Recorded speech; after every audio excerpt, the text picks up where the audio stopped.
Hey guys, tonight we're winding the clock back, a little further than usual. Not just a couple of centuries, not just to medieval castles with leaky roofs and kings who smelled of old cheese. No, we're drifting back 7,000 years. That's right, long before knights, before Rome, even before pyramids. And if you're wondering, well, who even kept receipts that far back? Don't worry, nobody did.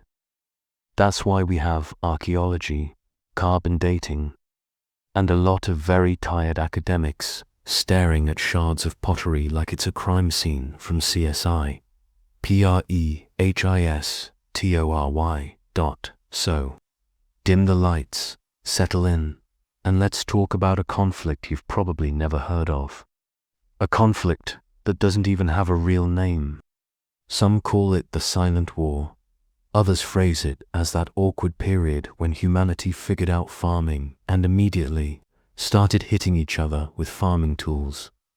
Either way, it was less about big battles with glorious speeches and more about thousands of little moments.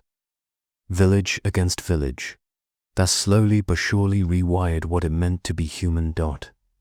Now, when I say war, don't picture Napoleon charging in with fancy hats or Alexander the Great screaming on horseback.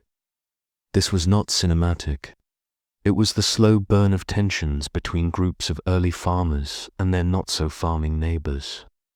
It's like when one family in your neighborhood starts an aggressive composting project, and suddenly everyone else feels passive-aggressively judged for their garbage bins. Only, instead of HOA letters, this tension occasionally involved blunt objects and mass graves. Life, 7,000 years ago, surprisingly complicated so. 7,000 years ago, people weren't quite cavemen anymore. But they weren't exactly running around with smartphones either. This was what we call the Neolithic period. Think early farmers, mud brick houses, and villages that were impressive only if you compare them to absolutely nothing else. People had started domesticating animals. Goats, sheep, cattle, all the animals that would later star in biblical metaphors. Crops like wheat and barley were spreading across Europe and Asia. It was the age of look. We've discovered bread, and now we will eat it every single day, until gluten intolerance becomes a meme thousands of years later. And here's the fun part. These early farming communities thought they had cracked the code of civilization. They built permanent homes. They decorated pottery. They buried their dead with little beads and trinkets like they were packing them for a weekend trip to the afterlife. On paper, it looks wholesome, but beneath that calm surface, tensions were simmering.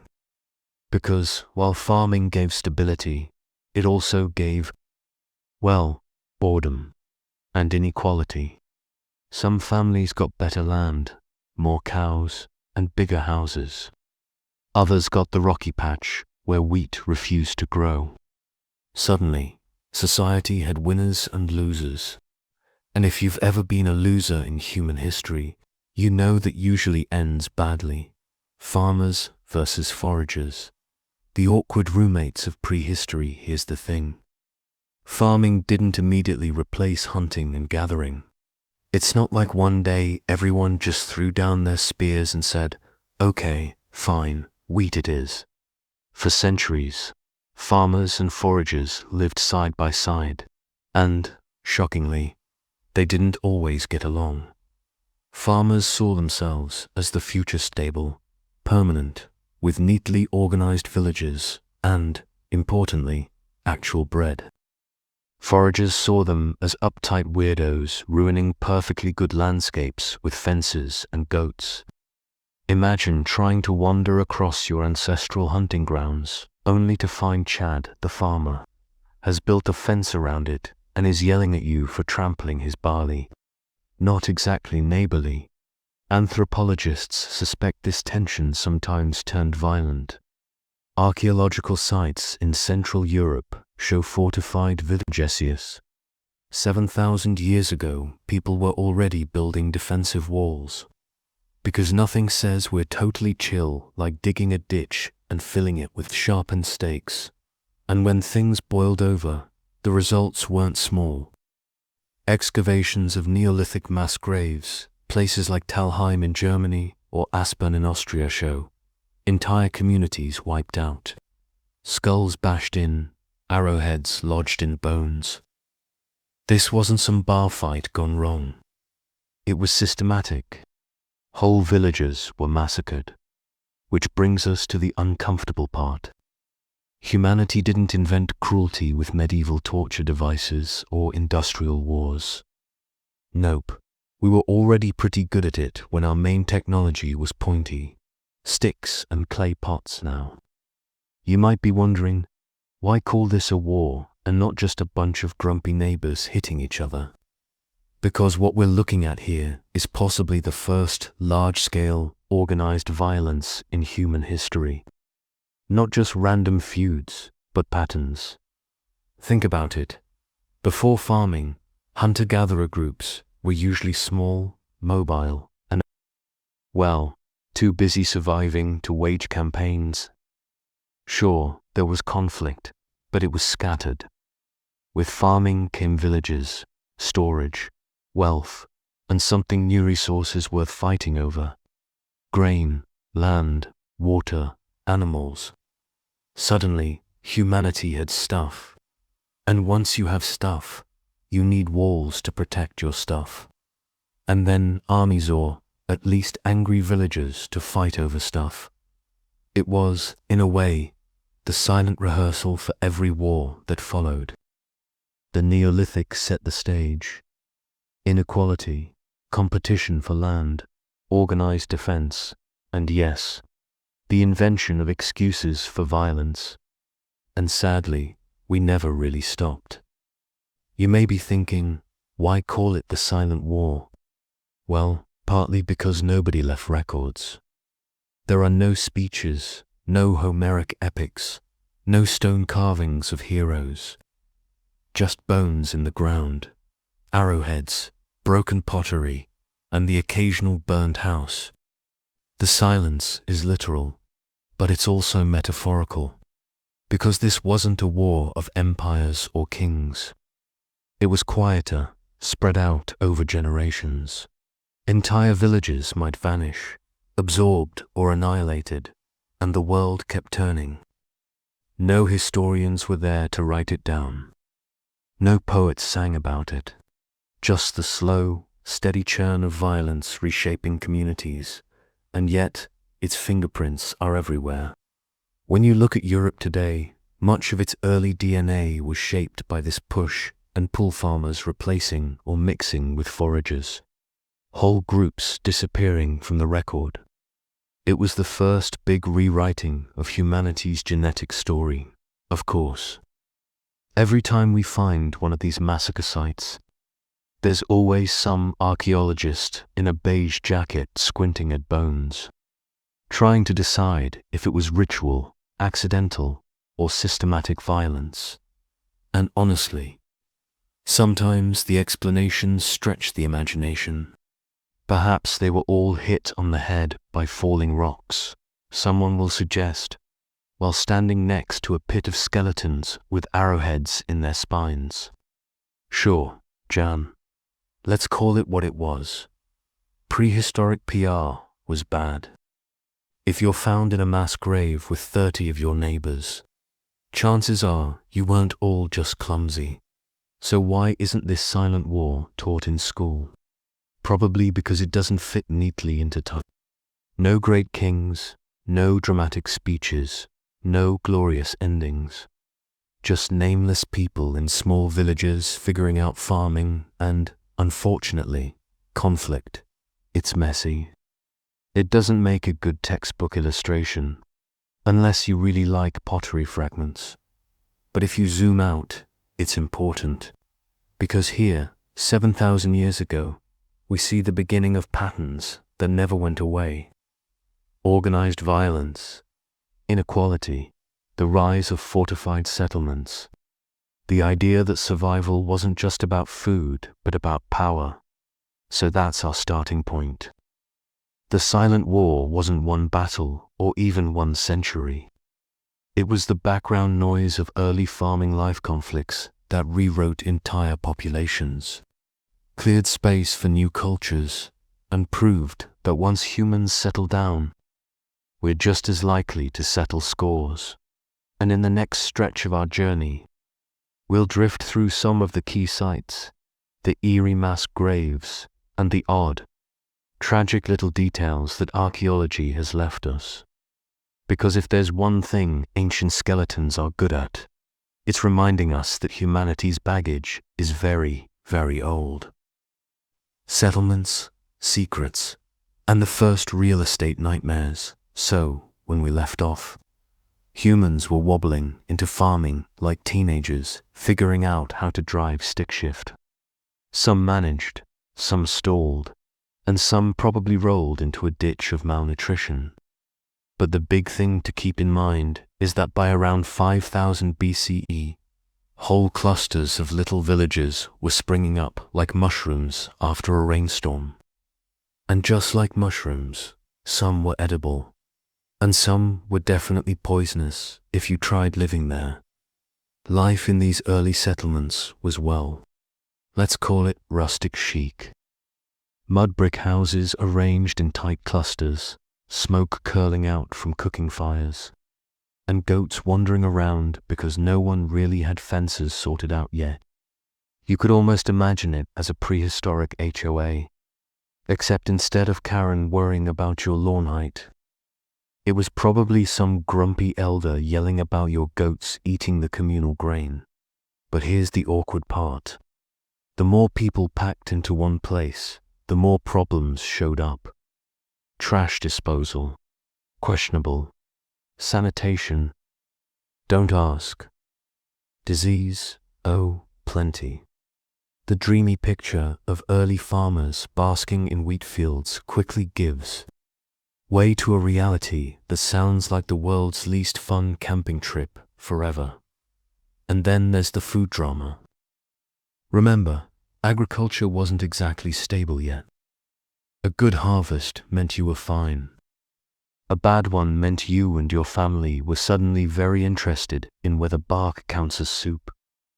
This kind of boom and bust rhythm shaped everything. Entire villages thrived for a couple of decades, then collapsed like a bad Jenga tower when the rains didn't come. Archaeologists dig into these sites and find layers of rebuilding, abandonment, and reoccupation like the world's slowest game of musical chairs.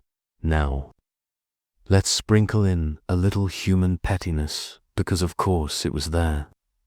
Farming communities weren't just about cooperating and singing Kumbaya around the hearth.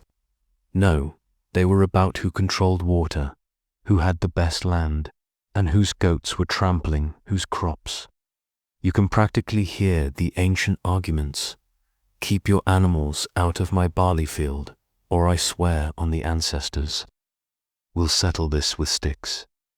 This, friends, is where the Silent War starts to peek through the curtains. We're not talking about giant battlefield clashes yet, but the seeds were there, literally and figuratively.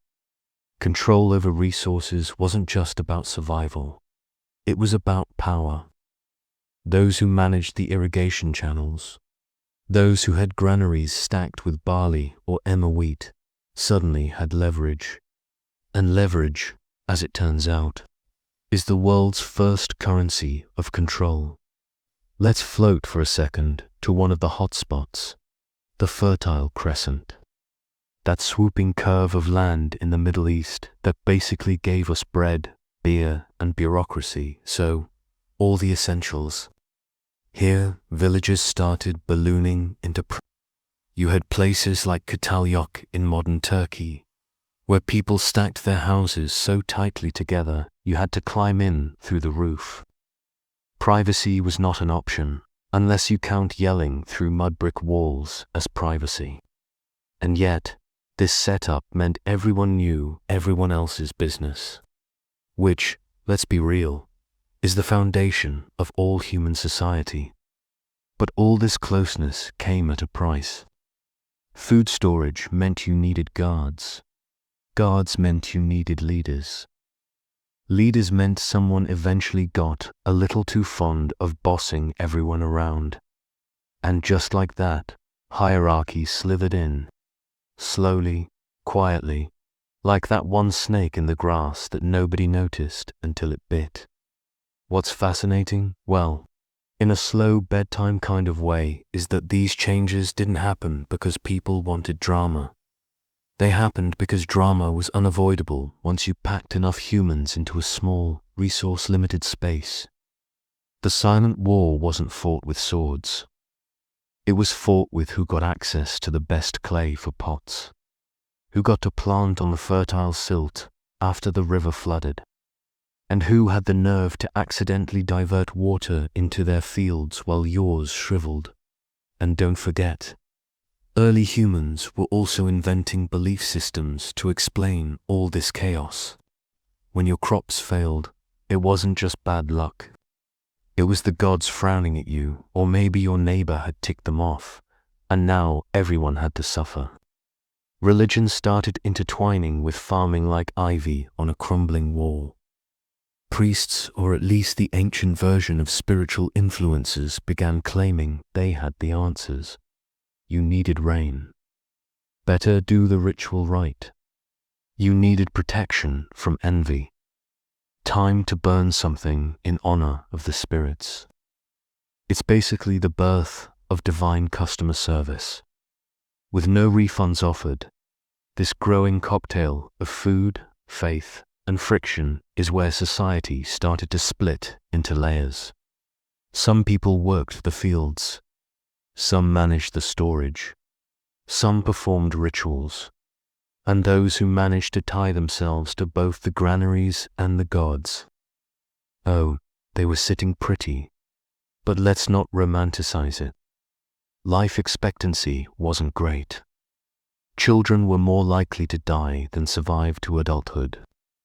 Illnesses swept through cramped houses.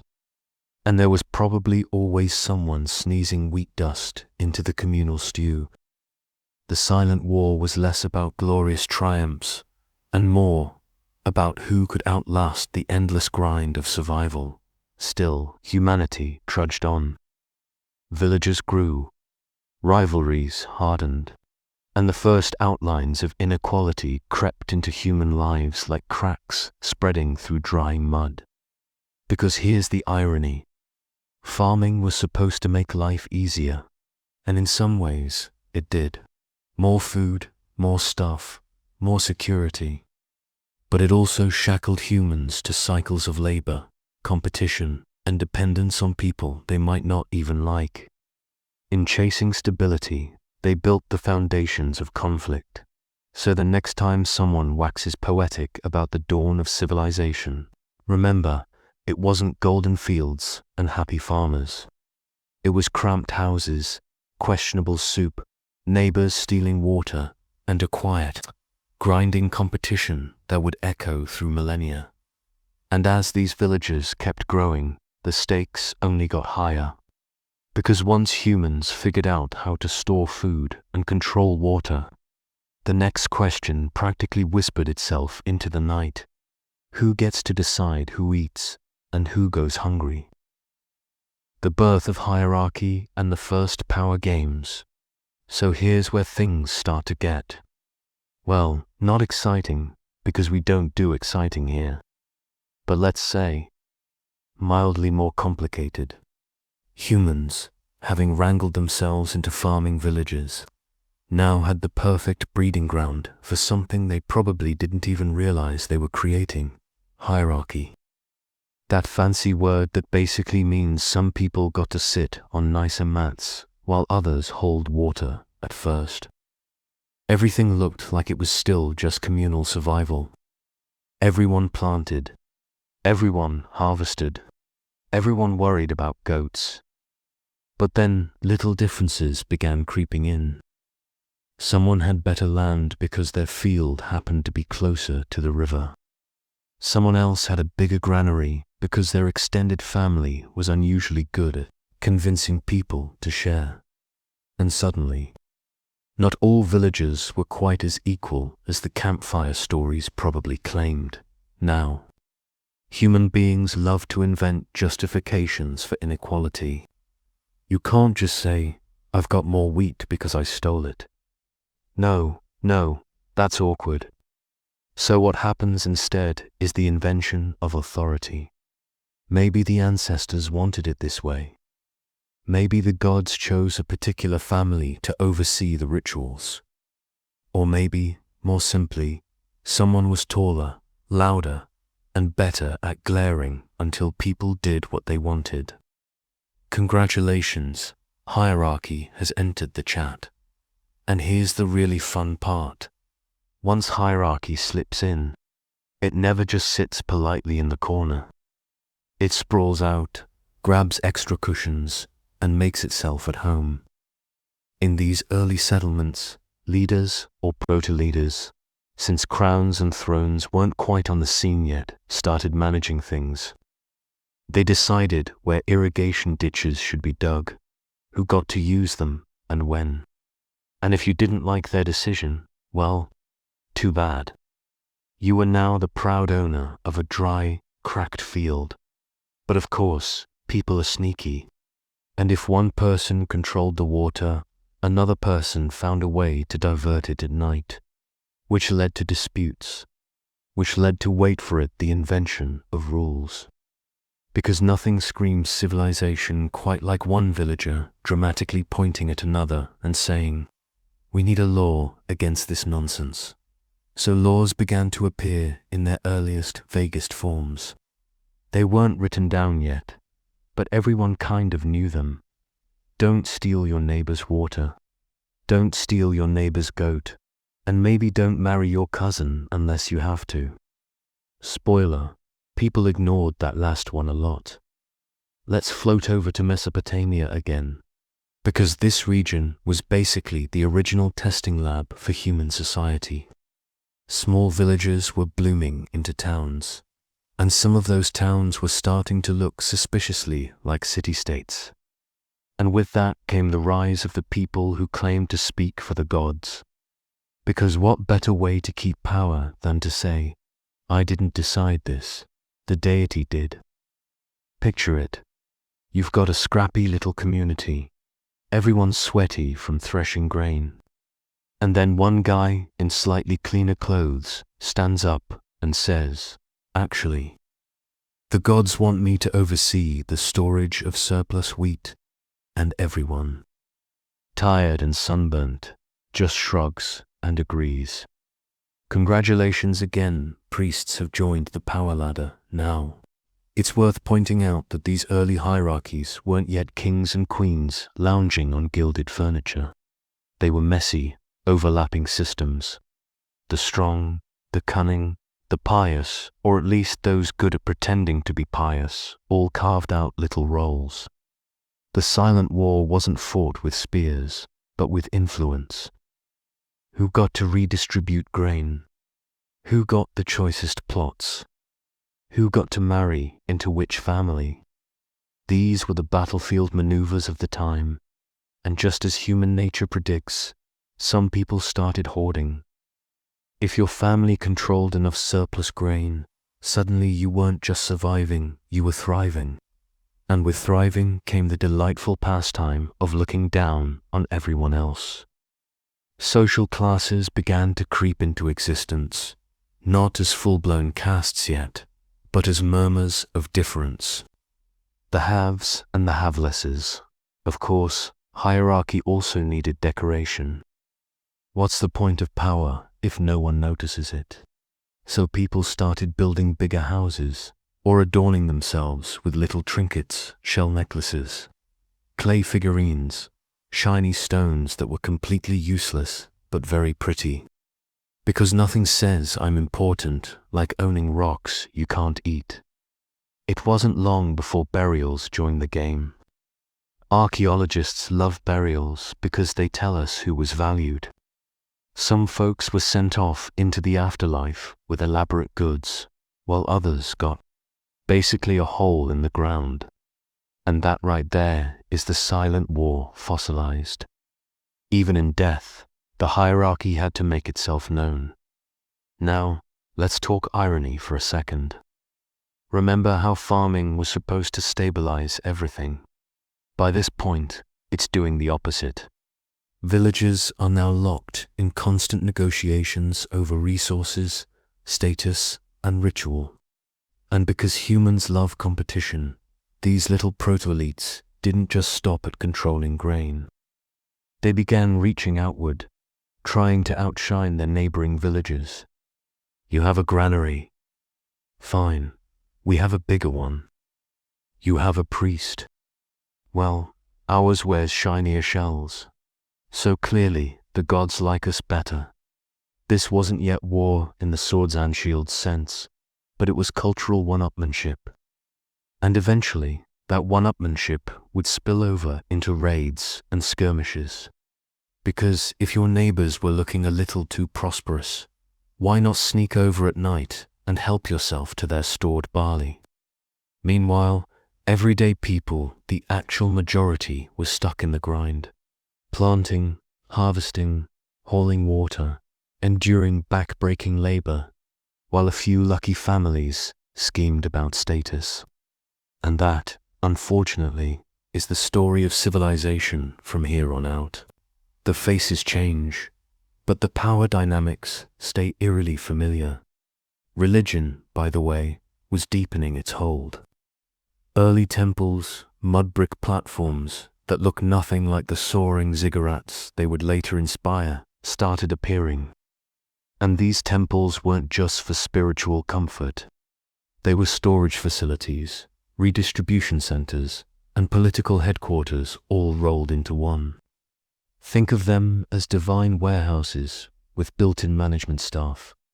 And once religion and food got intertwined, hierarchy had cement shoes.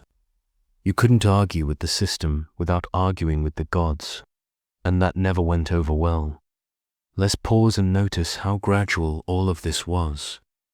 There wasn't a day when everyone woke up and said, "Great news. We now have classes and authority figures." No, it crept in quietly, like mold on bread. You don't notice until half your loaf is gone. And by then, it's too late. By around 4000 BCE, some settlements were already tipping into full-blown city life. And with that came even sharper divisions. Leaders began surrounding themselves with retainers, people, whose whole job was to make sure the leader didn't have to do boring work. Priests expanded their influence. And artisans, the ones who actually made useful things, found themselves both valued and exploited. The silent war was no longer just between neighboring families or villages. It was now a system baked into daily life. Power, prestige, and survival were constantly in negotiation, with winners and losers marked out in who got buried with beads and who got buried with nothing. And here's the kicker. This wasn't reversible. Once hierarchy appeared, it stayed. People born into advantage held on to it, and those born into labor stayed there. Social mobility wasn't exactly booming. The system that began as a practical way to manage irrigation and storage became a permanent scaffold of inequality. So, if you've ever wondered why history feels like an endless parade of elites squabbling while regular people toil, here's your origin story. It all started with wheat, water, and a few ambitious neighbors who decided they'd rather supervise than sweat.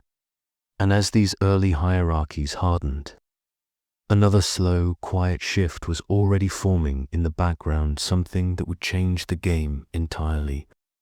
Because eventually, communities realized that influence and rituals weren't enough. If you really wanted to secure power, you needed walls. Walls, weapons, and the first whispers of Warsaw up to now.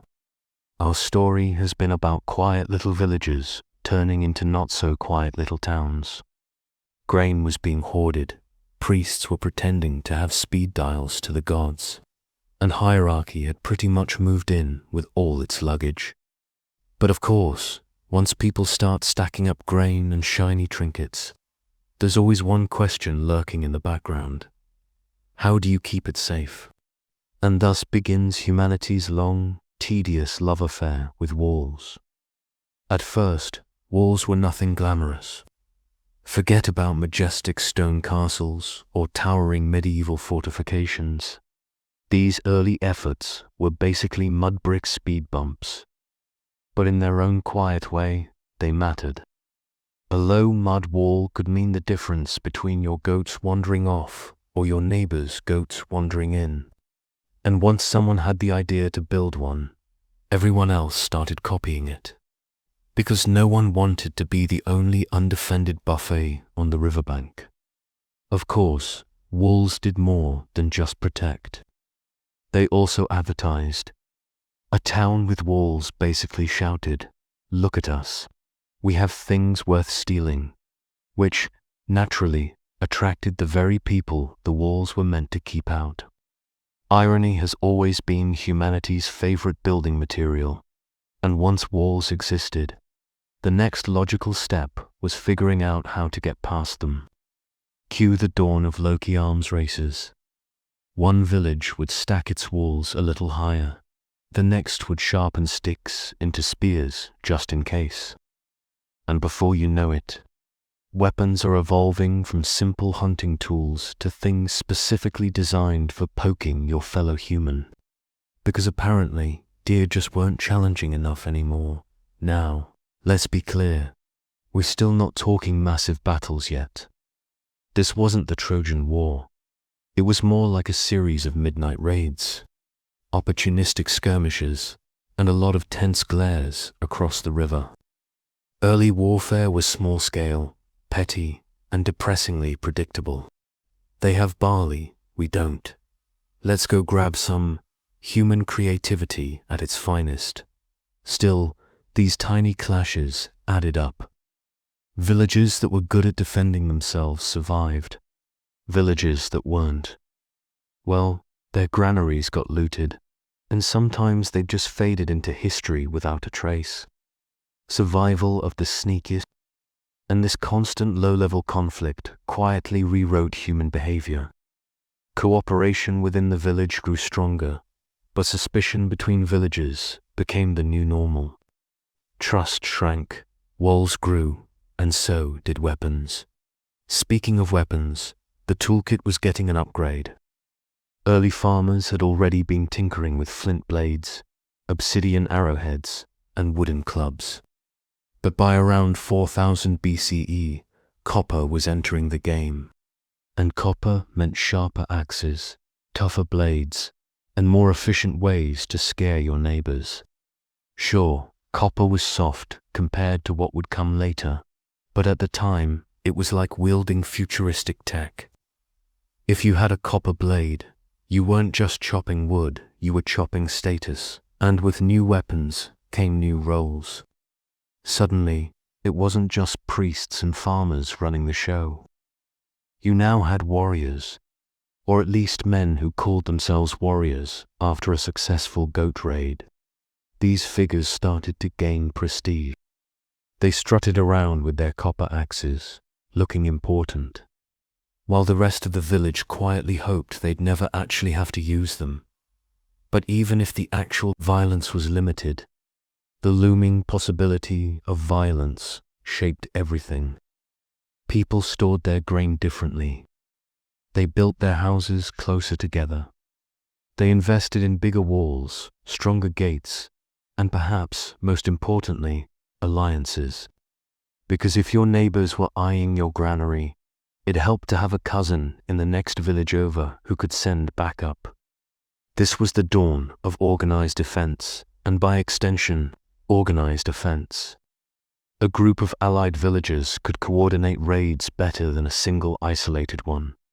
And slowly, the silent war of hierarchy became the not-so-silent war of territory. Now, Here's the part that makes you want to sigh into your pillow.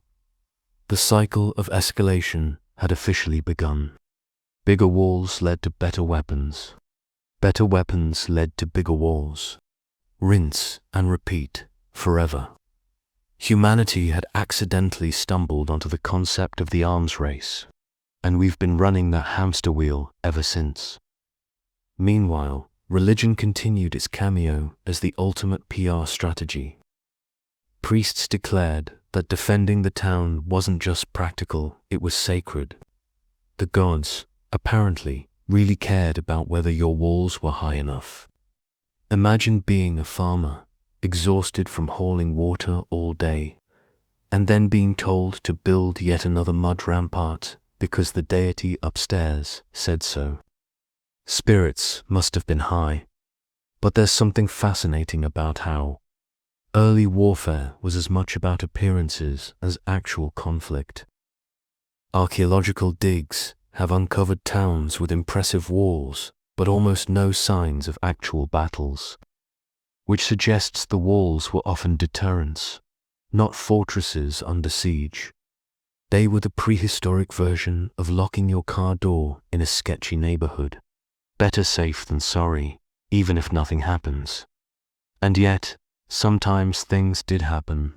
One of the earliest sites with evidence of real conflict is the ancient town of Jericho, famous for its massive stone walls.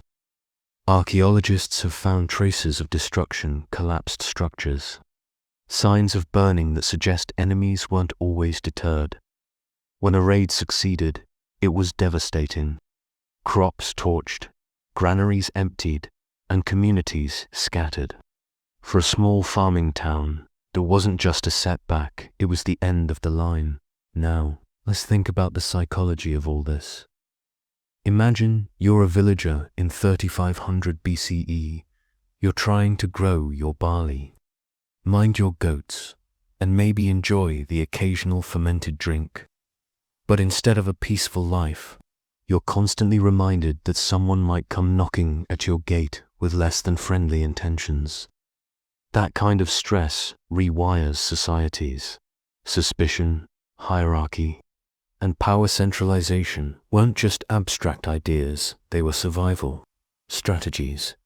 And let's not forget the role of prestige. Early warfare wasn't just about survival, it was about bragging rights. Villages that repelled raids with flashy new weapons or boasted about tall walls gained reputations. Reputation, in turn, attracted allies, and allies meant more power.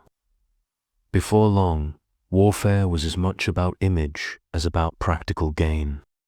A copper axe wasn't just a tool, it was a symbol, a prehistoric Rolex saying, "Yes, I raid in style." The most ironic part, for all this effort, actual resources didn't improve much. A raid might give you a few months' worth of grain or livestock, but it wasn't a game changer. Yet societies kept investing in walls, weapons, and warriors. It was less about efficiency and more about proving that your community mattered by now. We're inching closer to 3000 BC, and the quiet little farming villages are morphing into full-fledged proto-cities. And with cities came everything bigger. Bigger walls, bigger temples, bigger egos. War was no longer just about stealing barley. It was about staking out political dominance. Who got to control the trade routes? Who got to tax the farmers in the countryside? These questions escalated the silent war into something far more organized and far less silent. Let's pause here and notice the slow creep of inevitability. Hierarchy led to inequality. Inequality led to hoarding. Hoarding led to walls. Walls led to weapons. And weapons led to warriors. All of this unfolded without anyone consciously deciding, yes, let's invent organized violence today. It was just the next logical step in the mess of human social evolution. And while the cycle of walls and weapons churned, Something even more transformative was brewing in the background writing. Because, eventually, people realized that to keep track of all this grain, all these alliances, and all these raids, memory wasn't enough. Clay tablets were about to join the fight. Clay, cuneiform, and the bureaucratic sleep machine so far. We've watched humans stumble from small farming villages into bigger towns, then invent wars, weapons, and all the other fun accessories of inequality. But of course, once you've got granaries full of wheat, walls to protect it, and priests to insist it's all for the gods, there's another pressing issue: paperwork. Yes, paperwork. Humanity's true enemy. You see, for thousands of years, people had relied on memory and oral agreements. Farmer A promised Farmer B some goats, and everyone hoped Farmer A didn't forget, which worked fine when your village had about 80 people and everyone was related. But once you've got several thousand residents, surplus crops, livestock trades, and priests demanding 10% for the gods, oral memory just doesn't cut it. Someone was bound to forget or pretend to forget. So what did humanity do? They invented writing. Not for poetry, not for philosophy, not even for bedtime stories. No, the very first written records in human history were receipts. Imagine that, the dawn of writing, the moment humanity crossed into recorded history. And it's basically someone scribbling, 2 jars of barley delivered, 1 goat still owed, truly inspirational in Mesopotamia. This system took the form of little clay tokens. Farmers would make a tiny clay sheep to represent a sheep, or a tiny clay jar to represent a jar of oil. These tokens were then sealed in clay envelopes, called bulla, so no one could tamper with them. Which sounds adorable, until you realize that people were basically mailing each other clay blobs as IOUs. Somewhere out there, an ancient accountant was very pleased with himself. Eventually, someone had the brilliant idea to just press the tokens into wet clay tablets instead of making little figurines each time. And just like that, writing was born. From doodles of sheep to abstract marks, humanity accidentally invented bureaucracy now. If you've ever filled out a tax form or stood in line at the DMV, you have Mesopotamian accountants to thank. They didn't mean to make life boring forever, they were just trying to keep track of barley. But their system worked so well that it spread, devolved, and ensured that humanity would never again escape the curse of paperwork. The script, called cuneiform, was basically little wedge-shaped impressions poked into clay with a reed stylus. It wasn't glamorous, but it got the job done. And like every new technology, it quickly got monopolized by specialists. Enter the scribes. Scribes were the rock stars of the ancient paperwork world. They could read and write, which meant they controlled access to the flow of information. If you wanted your grain tax recorded, you needed a scribe. If you wanted to dispute your neighbor's water rights, you needed a scribe. And if you wanted to grumble about paying too much in offerings to the temple, well, the scribe probably worked for the temple. So good luck with that. Of course. Scribes were trained in special schools. And training here meant endless hours of copying the same signs into clay until your wrist hurt. It was the ancient equivalent of being forced to write, "I will not forget my homework" on the chalkboard 1,000 times. Except instead of chalk, it was clay tablets, which are heavier and much less forgiving when you drop them on your toes. But once scribes had perfected their skills, they became indispensable. Rulers, priests, merchants, all of them needed scribes to keep the system running. And slowly, this created a new form of hierarchy. Knowledge of writing became its own kind of power. Imagine the smugness of being the one person in your village who could read the receipt that proved you didn't actually owe 3 goats. No wonder scribes strutted around with an air of superiority. Now, let's talk about what all this writing was actually used for. Spoiler, it wasn't literature. At least, not at first. It was taxes, trade, and temple records. Endless lists of goods moving in and out. Grain here, sheep there, oil jars everywhere. This was the bureaucracy machine cranking into action. And as boring as it sounds, it was revolutionary. For the first time, humans had a way to freeze information in time, to standardize agreements, and to hold people accountable unless, of course, the tablet got dropped in the river.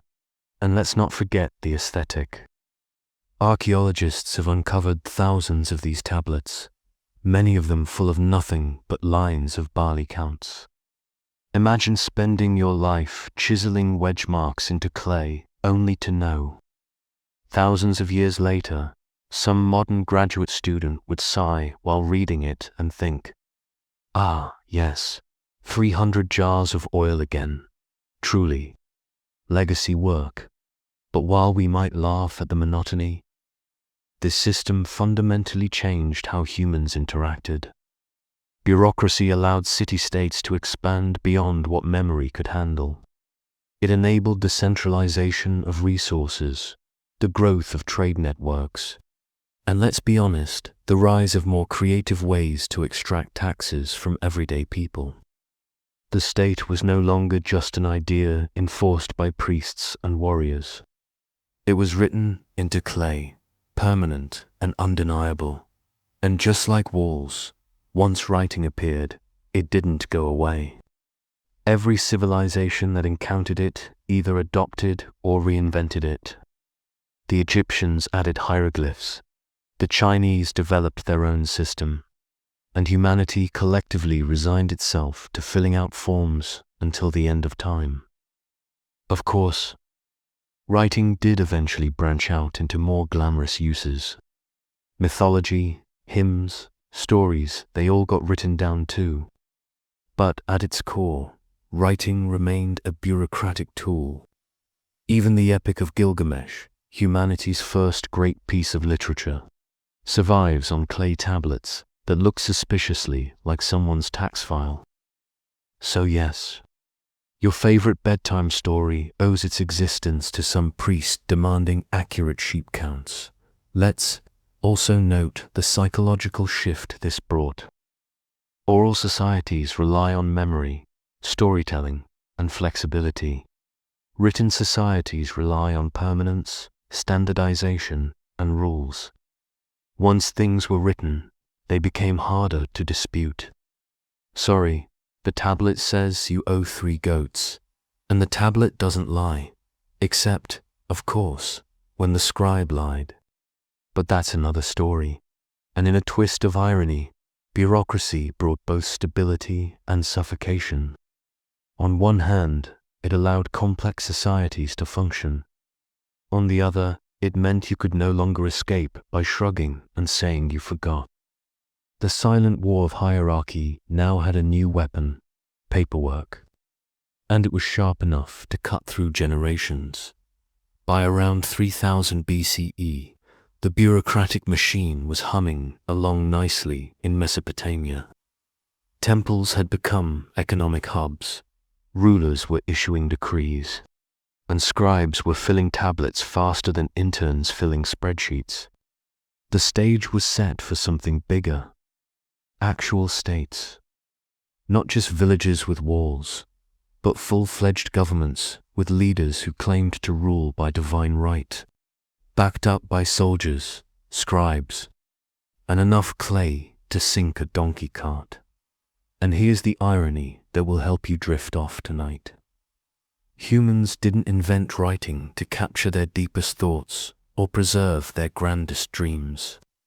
They invented it because someone, somewhere, wanted to make sure nobody was cheating on their barley taxes. Civilization's great leap forward began with paperwork. And on that soothingly bureaucratic note, let's float onward. Because once rulers had scribes recording everything, it wasn't long before they started imagining themselves as more than just community managers. They wanted glory. They wanted monuments. They wanted history to remember them, not just their grain tallies. Kings, monuments, and the first big egos. So we've got farming, walls, taxes, and scribes, which means all the ingredients for something inevitable: kings.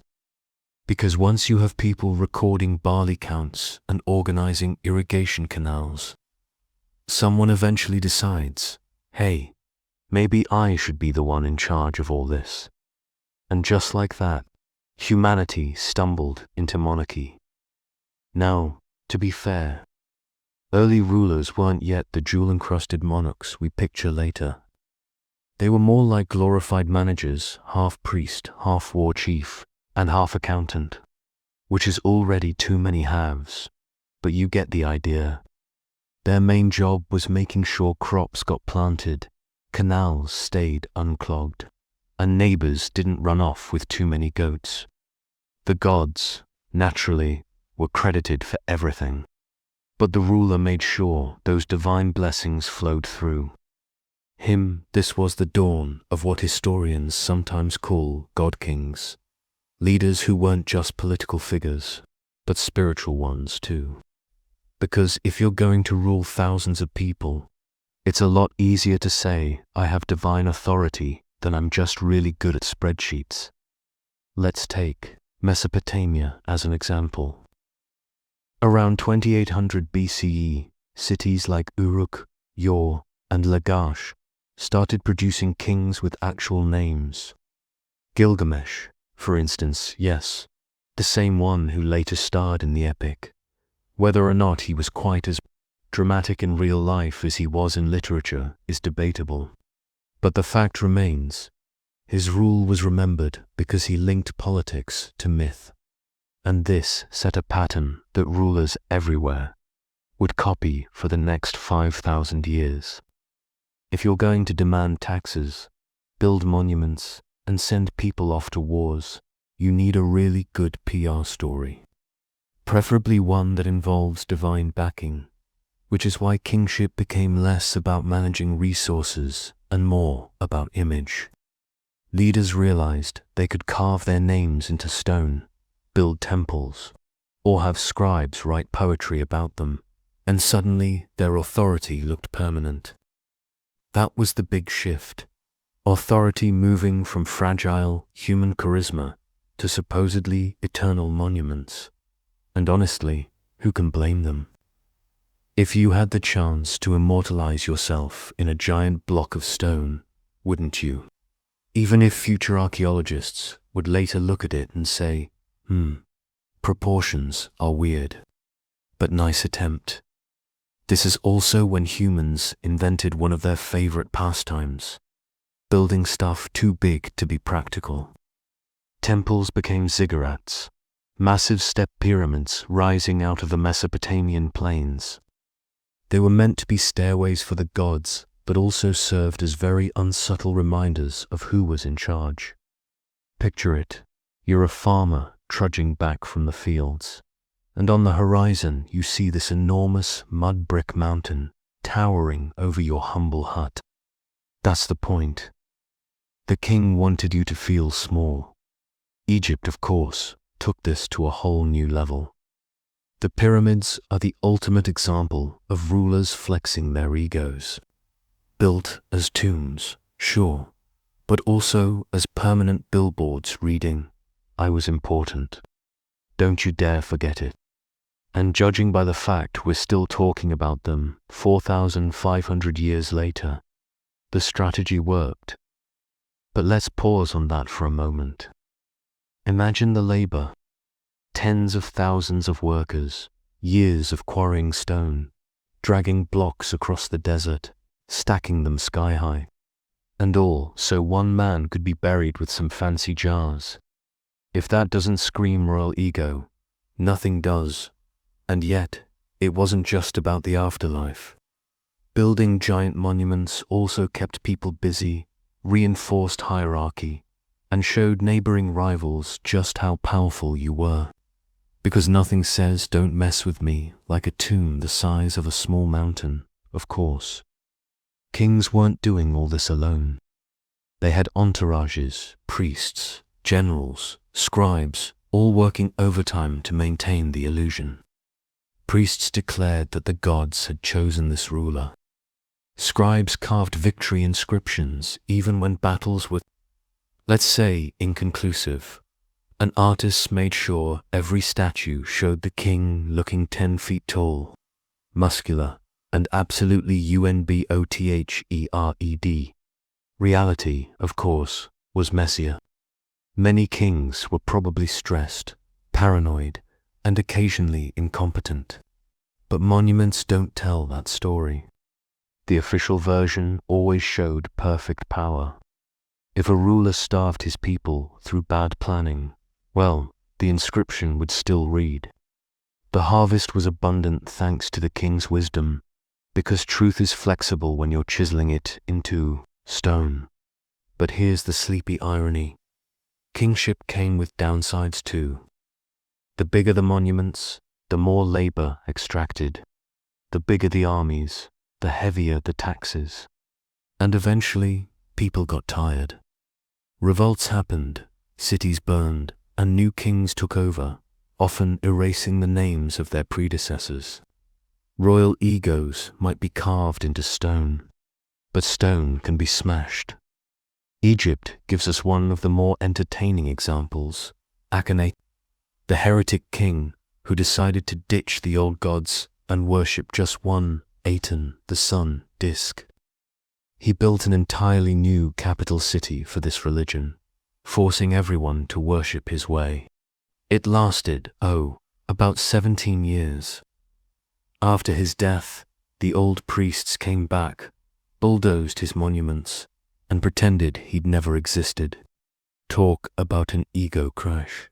And yet, kings never stopped trying. Mesopotamian rulers inscribed endless stele about their victories, even if those victories were exaggerated. Egyptian pharaohs kept piling stones in the desert. Later, Persian kings carved entire mountainsides with their boasts. The pattern was clear. The ego of the ruler demanded permanence, even though permanence was always an illusion. Meanwhile, everyday people trudged on. Farmers planted, workers hauled bricks, soldiers marched. Most of them probably didn't care which king was in charge. As long as the irrigation canals worked and the taxes didn't get too crushing. But rulers wanted more than functionality. They wanted to be remembered, and that's where the silent war theme comes back. Ordinary people lived and died anonymously. Kings fought against that anonymity with monuments, inscriptions, and divine claims. It was their way of declaring, "I am not like the rest of you. I will not be forgotten." Whether it worked or not is up for debate, since we've lost the names of countless rulers. But some, like Ramses, Hammurabi, or Gilgamesh, did manage to cheat time, if only because their ego projects were too large to ignore. So here's the gentle irony for you to drift off with. A lot of what we call civilization is just royal ego made permanent. Writing, first used to record their taxes. Architecture, first used to glorify their tombs and temples. Laws, conveniently written to strengthen their power. Kings wanted to be remembered, and in chasing that memory, they dragged everyone else into building a world that still shapes us today. And when you look at it that way, the great monuments of antiquity become less about divine mystery and more about ancient versions of billboard ads. "Come, see how great I am." Sponsored by endless unpaid labor. But hey, the stones are still standing, and the kings who ordered them are still being talked about. Which, in the end, is exactly what they wanted. Ego, it seems, is the closest thing to immortality humans have ever managed.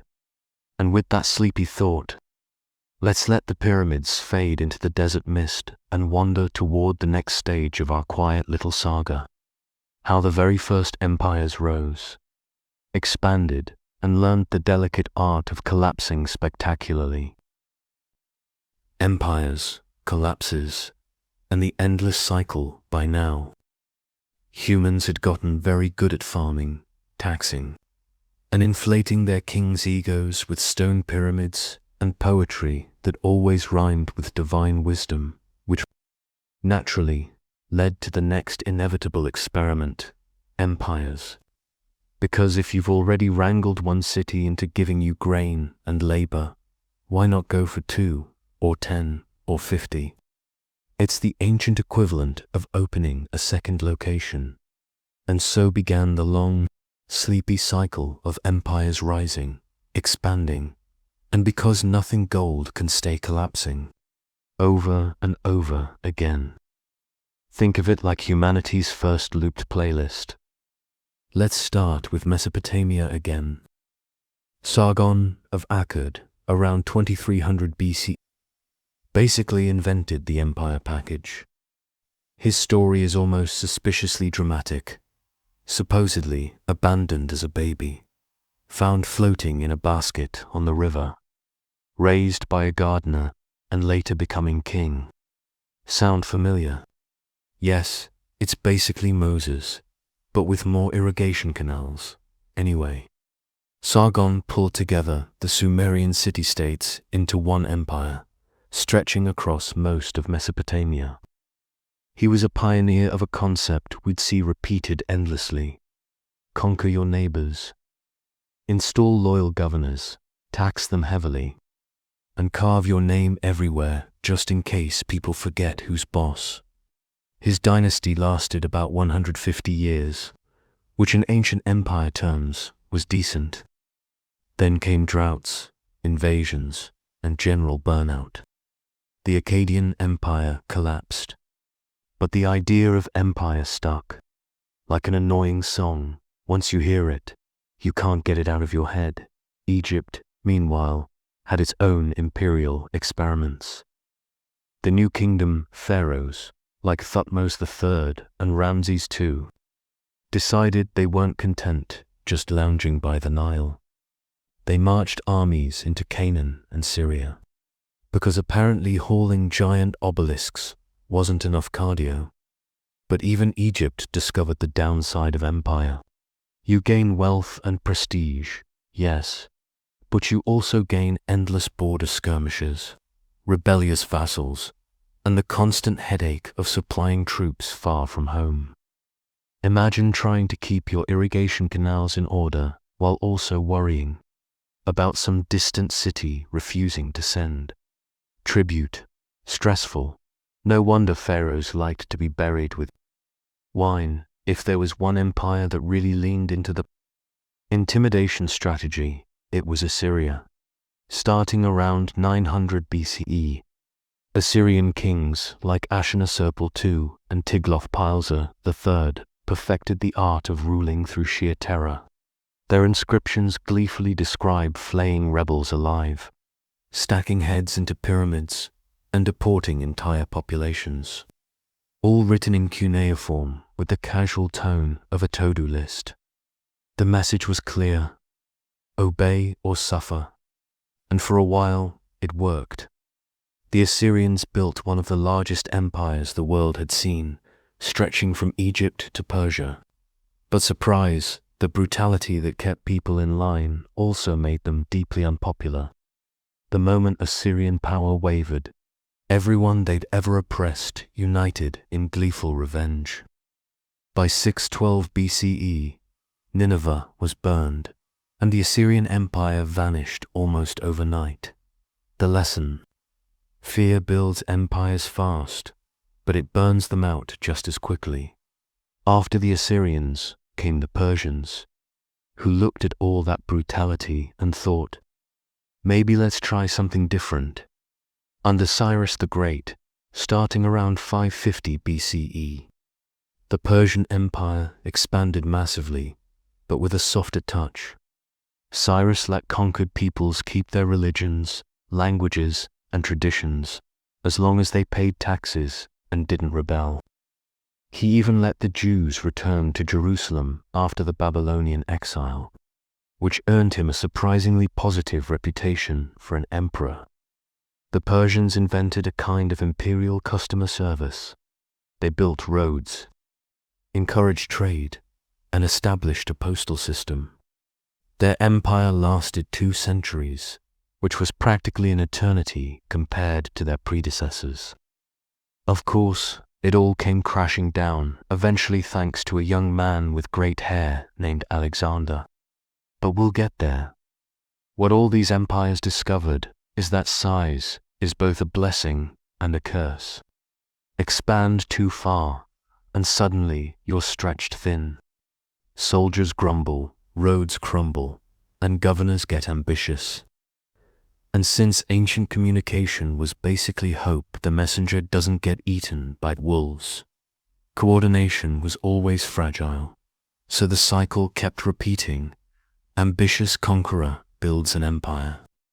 Successors struggle to maintain it. Internal problems grow, external enemies attack. An empire collapses. Then a new ambitious conqueror shows up and says, "This time will be different." Spoiler, it wasn't. What's oddly comforting is how predictable collapses became. Grain shortages, overtaxation, elite infighting, climate shifts, and invasions from nomadic neighbors. Pick any 2 or 3, and you've got yourself a fallen empire. The Achaeans collapsed partly due to drought. The Hittites wiped out during the Bronze Age collapse, when basically everyone's supply chains fell apart at once. The Assyrians imploded under the weight of their own cruelty. The Persians looked stable until Alexander marched in with his dramatic cape and unstoppable phalanx. It's like watching the same play over and over, just with new costumes. Speaking of collapse, let's touch on the big one. Around 1200 BC, the Bronze Age world hit a spectacular reset button. Civilizations from Greece to Mesopotamia fell apart in the span of a century. Cities burned, trade routes vanished, and literacy plummeted. Theories abound: climate change, invasions by mysterious sea peoples, earthquakes, internal rebellion. The likeliest answer: a messy combination of all of the above. For ordinary people, it meant chaos, famines, migrations, and the disappearance of central authority. For kings, it meant their carefully carved monuments ended up buried under rubble. The dream of permanence was shattered again. And here's where the silent war theme lingers in the background. Empires were loud, dramatic, and full of monuments and declarations. But collapse was quiet. Crops failed. Caravans stopped coming. Soldiers deserted. Whole societies faded, sometimes leaving barely a trace. That's the ultimate irony. The bigger the ego project, the more fragile it turned out to be. Empires demanded to be remembered forever, but most became footnotes in dusty textbooks. If you're lying in bed wondering what to make of all this, here's the cozy takeaway. History runs on loops. Kingdoms rise, stretch, collapse, and fade. Then the next one rises, convinced it'll last forever, only to repeat the same pattern. It's almost soothing, really. Humans may change clothes, languages, and technologies, but the cycle stays the same. Power is always temporary. Ego always outruns reality, and collapse always comes gently, quietly, like the tide. So, as you drift off, picture those ancient empires as impressive while they stood, admired by everyone passing by. But eventually, the waves came in, and the castles dissolved back into the shore. Only faint outlines remain, half remembered. Alexander the Great and the dream of forever so. Here we are. We've watched empires rise and collapse like particularly overambitious sandcastles. Which brings us to one of the most famous figures in that endless cycle, Alexander. Yes, that Alexander. The one every high school history teacher mentions at least 3 times per semester. The one Hollywood keeps trying to glamorize with capes, eyeliner, and questionable accents. Alexander the Great, or, if we're being pedantic, Alexander III of Macedon. Born in 356 BCE, son of King Philip II. Raised in the slightly provincial but very ambitious kingdom of Macedon, tucked up in the north of Greece. At the time, Athens and Sparta still thought they were the center of the universe. Macedon was considered rustic, but rustic with a chip on its shoulder. Before we gush about Alexander's hair and battlefield drama, we need to give a nod to his dad, Philip, because without Philip, Alexander would have been just another privileged young noble complaining about wine shortages.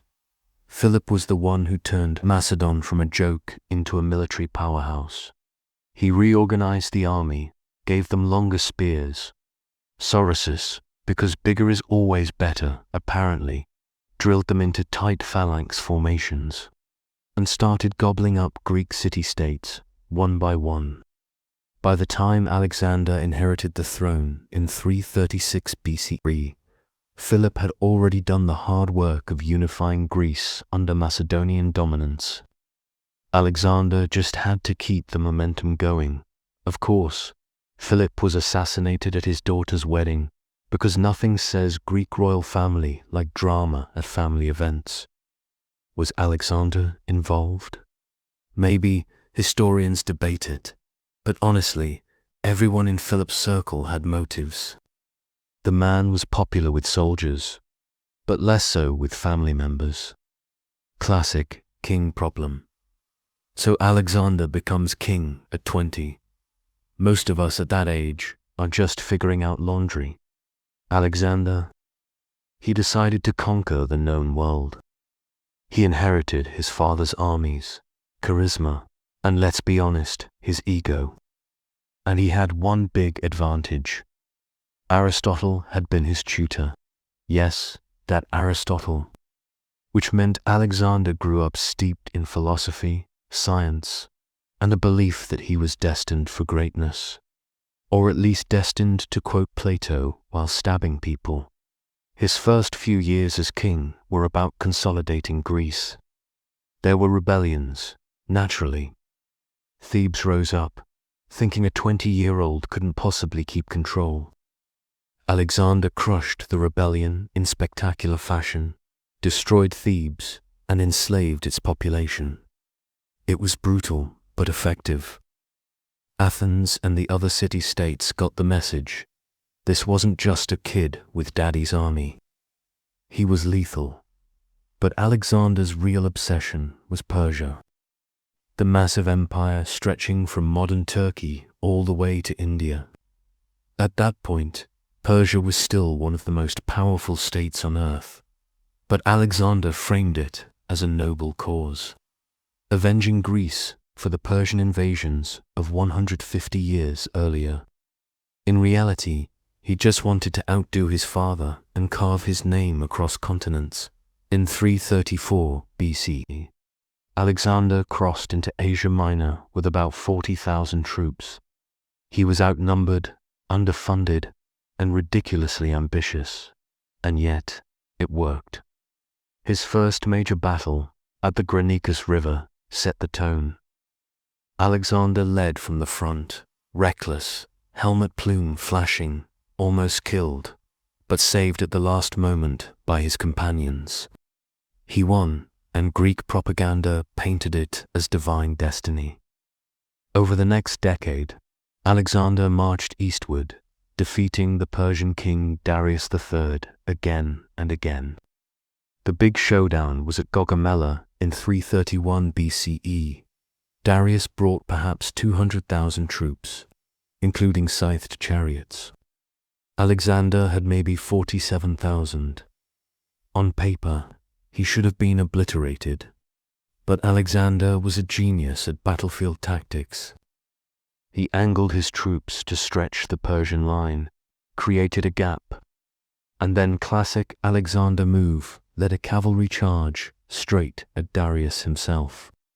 Darius fled twice, leaving his troops to collapse. That moment made Alexander undisputed master of the Persian Empire. Naturally, he declared himself king of kings. And, because why stop there, Pharaoh of Egypt, too. Apparently conquering half the known world wasn't enough. He also wanted to cosplay as a god. As his conquests piled up, so did Alexander's ego. At first, he presented himself as a liberator. By the end, he was demanding people bow to him in Persian style, insisting on divine honors, and marrying multiple wives for political alliances. His troops started to grumble. They signed up for Greek glory, not endless marches into India. But Alexander couldn't stop. He pushed eastward, crossing into modern Pakistan and India, fighting King Pors at the Battle of the Hyades in 326 BCE. It was another dramatic victory, complete with war elephants. But by then, his troops were exhausted. They refused to march further into India. For the first time, Alexander had to turn back. Returning west, Alexander started consolidating his empire, founding cities named after himself, over 20 Alexandrias, because subtlety was not his strength. He tried blending Greek and Persian cultures, encouraging intermarriage, appointing Persians to administrative posts. It was visionary in one sense, but his soldiers hated it. They didn't want to share glory with the people they'd just conquered. And then came the paranoia. Alexander began executing close companions for supposed conspiracies. His old friend Cletus, who once saved his life, was killed in a drunken rage. Historians like to gloss over it, but it's clear Alexander was losing the plot. Conquest was one thing, ruling was another. In 323 BCE, at just 32 years old, Alexander died in Babylon. Fever, poison, or exhaustion, it's still debated. What's clear is that his empire was too big to survive him. Within a few years, his generals carved it into pieces, launching the wars of the Diadochi. The dream of a unified empire dissolved almost instantly. And here's the sleepy irony. Alexander wanted forever. He wanted monuments, cities, myths. And yes, he got them. We're still saying his name 2,300 years later. But the empire itself, the thing he poured his life into, lasted about as long as a modern celebrity marriage. Greatness. Yes, permanence. Not so much so as you drift. Think about Alexander's story as just another round in the silent war. The man fought tooth and nail to etch himself into history. And he succeeded in memory, but failed in reality. His empire collapsed. His generals squabbled. His supposed vision dissolved into dust. But that dust still whispers. When you hear the name Alexander the Great, you're not remembering the empire. You're remembering the dream, the audacity of one man who thought he could outrun time. And maybe that's enough. Not the empire itself, but the bedtime story of it. The soft outline of ambition flickering across centuries. A tale we retell not because it lasted, but because it didn't. So let's let Alexander's plume fade into the horizon. His armies trudging home, his monuments sinking into the sand. And in our next drowsy wander, we'll look at what came after when Rome took up the torch, tried the same old empire game, and ended up proving the cycle all over again. Rome, the eternal city that couldn't stay eternal, so Alexander burned bright and burned out, leaving behind an empire that lasted about as long as a Snapchat story. Which brings us to the next heavyweight in humanity's ongoing empire playlist, Rome.R. Yes, Rome, the so-called eternal city, which is ironic because, spoiler, it didn't last forever. But give them credit, they put in a serious effort. If there was ever a society that treated empire like a full-time job, it was the Romans. Rome started small. Around the 8th century BCE, it was just a cluster of huts on the Tiber River, surrounded by bigger, fancier neighbors like the Etruscans. According to legend, the city was founded by twin brothers, Romulus and Remus, raised by a wolf, which is charming mythology, but realistically it was probably just farmers, herders, and a few ambitious warlords who figured wolf stories sounded cooler. Early Rome was a monarchy, then a republic.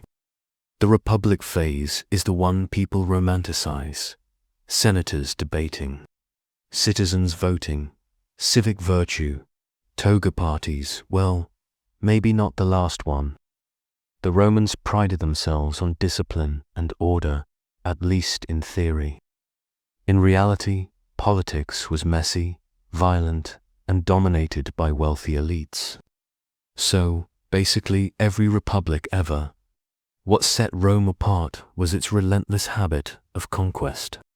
At first it was about defending their patch of land from neighboring tribes. Then it was about revenge. Then it became just habit. By the 3rd century BCE, Rome had gobbled up most of Italy. Then came the Punic Wars with Carthage 3 long, exhausting conflicts that basically turned Rome into a Mediterranean superpower. The Second Punic War gave us Hannibal, the Carthaginian general famous for crossing the Alps with elephants. Impressive, yes. Practical, not really. Rome nearly collapsed under his invasions, but stubbornly refused to die. After years of fighting, they finally beat Carthage and eventually destroyed the city completely, famously salting the earth. Which is a great story, except historians aren't sure they actually salted anything. But Rome definitely enjoyed the drama of saying they did. Conquest brought wealth, slaves, and ego. Too much of all three. By the 1st century BCE, the Republic was cracking under the weight of its own success. Senators squabbled, generals marched armies into Rome, civil wars broke out, and suddenly the noble Republic looked more like a reality show. Enter Julius Caesar, the man, the myth, the haircut. He conquered Gaul, wrote self-glorifying commentaries about it, and then decided he was too important to just be another senator. When the Senate told him to disband his army, he crossed the Rubicon River instead, essentially saying, yeah, no thanks. Civil war followed. Caesar won, declared himself dictator for life, and then, famously, got stabbed 23 times by people who really didn't like the for-life part. The assassination was meant to restore the Republic. Instead, it triggered more chaos, more civil wars, and eventually handed power to Caesar's adopted heir, Octavian, later known as Augustus. With him, the Republic quietly died, and the Empire was born. Under Augustus, Rome put on its best face. Pax Romana, the Roman peace, stretched for about 2 centuries. Roads, aqueducts, theaters, baths. The Romans excelled at infrastructure. They were like ancient civil engineers on caffeine. You could travel from Britain to Syria on a network of paved highways, all stamped with the glory of Rome. The empire was multicultural, too. Latin and Greek blended with local traditions. Citizens came from across Europe, Africa, and Asia. In theory, anyone could be Roman. In practice, it still helped to be rich, male, and well-connected. But compared to earlier empires, Rome had staying power because it wasn't just about conquest.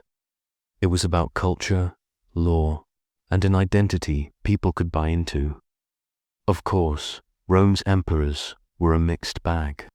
Augustus was stable, cautious, and good at PR. Then came Tiberius, sulky and paranoid. Caligula, remembered for extravagance and alleged insanity, though some of the rumors may be exaggerated. Nero, who supposedly fiddled while Rome burned, though fiddles didn't exist yet. Domitian, who micromanaged everything and was hated for it. It's almost like the empire turned into a centuries-long family drama, with each emperor adding their own flavor of dysfunction. Some were genuinely competent. Others were disasters, but the system kept trundling along, propped up by armies, bureaucracy, and sheer momentum at its height. Under Trajan in the 2nd century CE, Rome controlled territory from Britain to Mesopotamia. That's a lot of provinces, a lot of tax collectors, and a lot of roads to maintain. Expansion made Rome rich, but also stretched it thin. Border wars never stopped, legions were constantly deployed, and emperors spent half their reigns on campaign. Hadrian, Trajan's successor, realized this was unsustainable and pulled back. He built Hadrian's Wall in Britain, basically admitting, okay, this is the edge. Beyond this, it's just angry barbarians and sheep. And then came the decline. Not sudden, not dramatic, just a long, centuries-long slog of problems piling up. Economic strain, plagues, corruption, too many soldiers, not enough money. Invasions by Goths, Vandals, Huns. Civil wars whenever a new general decided he liked the title emperor. By the 3rd century CE, Rome was in a constant state of crisis. Emperors came and went so quickly that coins barely had time to be minted with their faces. Diocletian tried to fix it by splitting the empire into East and West. Constantine later reunited it and moved the capital to Constantinople, betting that the East had more staying power. He was right. The western half limped on until 476 CE, when the last emperor, Romulus Augustulus, was deposed by a Germanic general. Historians like to treat this as the fall of Rome, but really, it was more like Rome slowly exhaling after centuries of exhaustion. The eastern half, the Byzantine Empire, kept going for another 1,000 years. So maybe eternal wasn't completely false. And here's the sleepy irony. Rome's obsession with eternity was its undoing. It wanted to be too big, too powerful, too permanent. And permanence doesn't exist. Roads crumble, emperors die, borders shift. The Romans built monuments that still stand. True, but the empire itself dissolved like all the others. When you lie in bed thinking of Rome, don't picture the glory of conquest. Picture the quiet decline, soldiers deserting, senators bickering, peasants shrugging as tax collectors came knocking. Empires don't usually fall with a bang. They fall with paperwork, shortages, and a lot of sighs. And yet, Rome's ghost never really left. Its laws, languages, architecture, and even its idea of empire shaped Europe and beyond for centuries, which is why people keep calling it eternal. Not because the empire itself lasted, but because its shadow still lingers, even if the original city couldn't hold it all together. So Rome fell in the west, The Goths looted, the Vandals wandered, and school textbooks like to put 476 CE in bold as if it's the neat finish line. But here's the catch. Rome wasn't really gone. It just moved, packed its bags, shifted east, and reinvented itself as the Byzantine Empire. And this empire was stubborn, really stubborn. While the Western Roman Empire collapsed like an exhausted toddler, the East kept pushing along for another 1,000 years. That's right, if Rome was dead, someone forgot to tell Constantinople. It all starts with Constantine the Great. In the early 4th century CE, he decided Rome itself wasn't cutting it as a capital. Too chaotic, too far from the action, and probably smelled terrible. So, in a bold move, he built a new Rome on the site of Byzantium, a Greek port city on the Bosporus. Naturally, he named it after himself, Constantinople. Humble, right? Constantinople was brilliant real estate. Perched between Europe and Asia, it was a crossroads for trade, culture, and invasions. The city had massive walls, a strong harbor, and, most importantly, a defensible location. Unlike Rome, which sat in the middle of Italy, waiting for every random tribe to attack it, Constantinople could actually hold its own. So when the Western Empire fizzled out, the Eastern Romans shrugged, adjusted their purple cloaks, and kept calling themselves Romans. They didn't even use the word Byzantine. That label was slapped on later by historians. To them, they were simply the Roman Empire. Full stop. If Rome in the West was all about expansion and military swagger, Byzantium was about survival, which meant they developed a reputation for bureaucracy. Layers upon layers of administrators, tax collectors, and scribes. If you wanted something done in Byzantium, you probably had to fill out 3 forms, bribe a clerk, and wait 6 months for approval.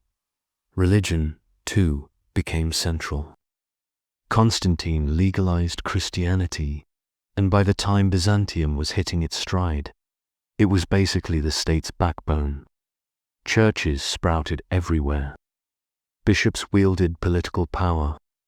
Emperors styled themselves as God's chosen representatives, which is inspiring until you realize it also meant endless theological arguments about things like whether Christ had one nature or two.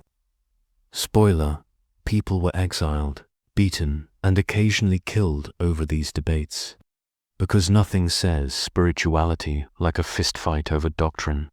And let's not forget the famous Byzantine pettiness. Court intrigues were legendary.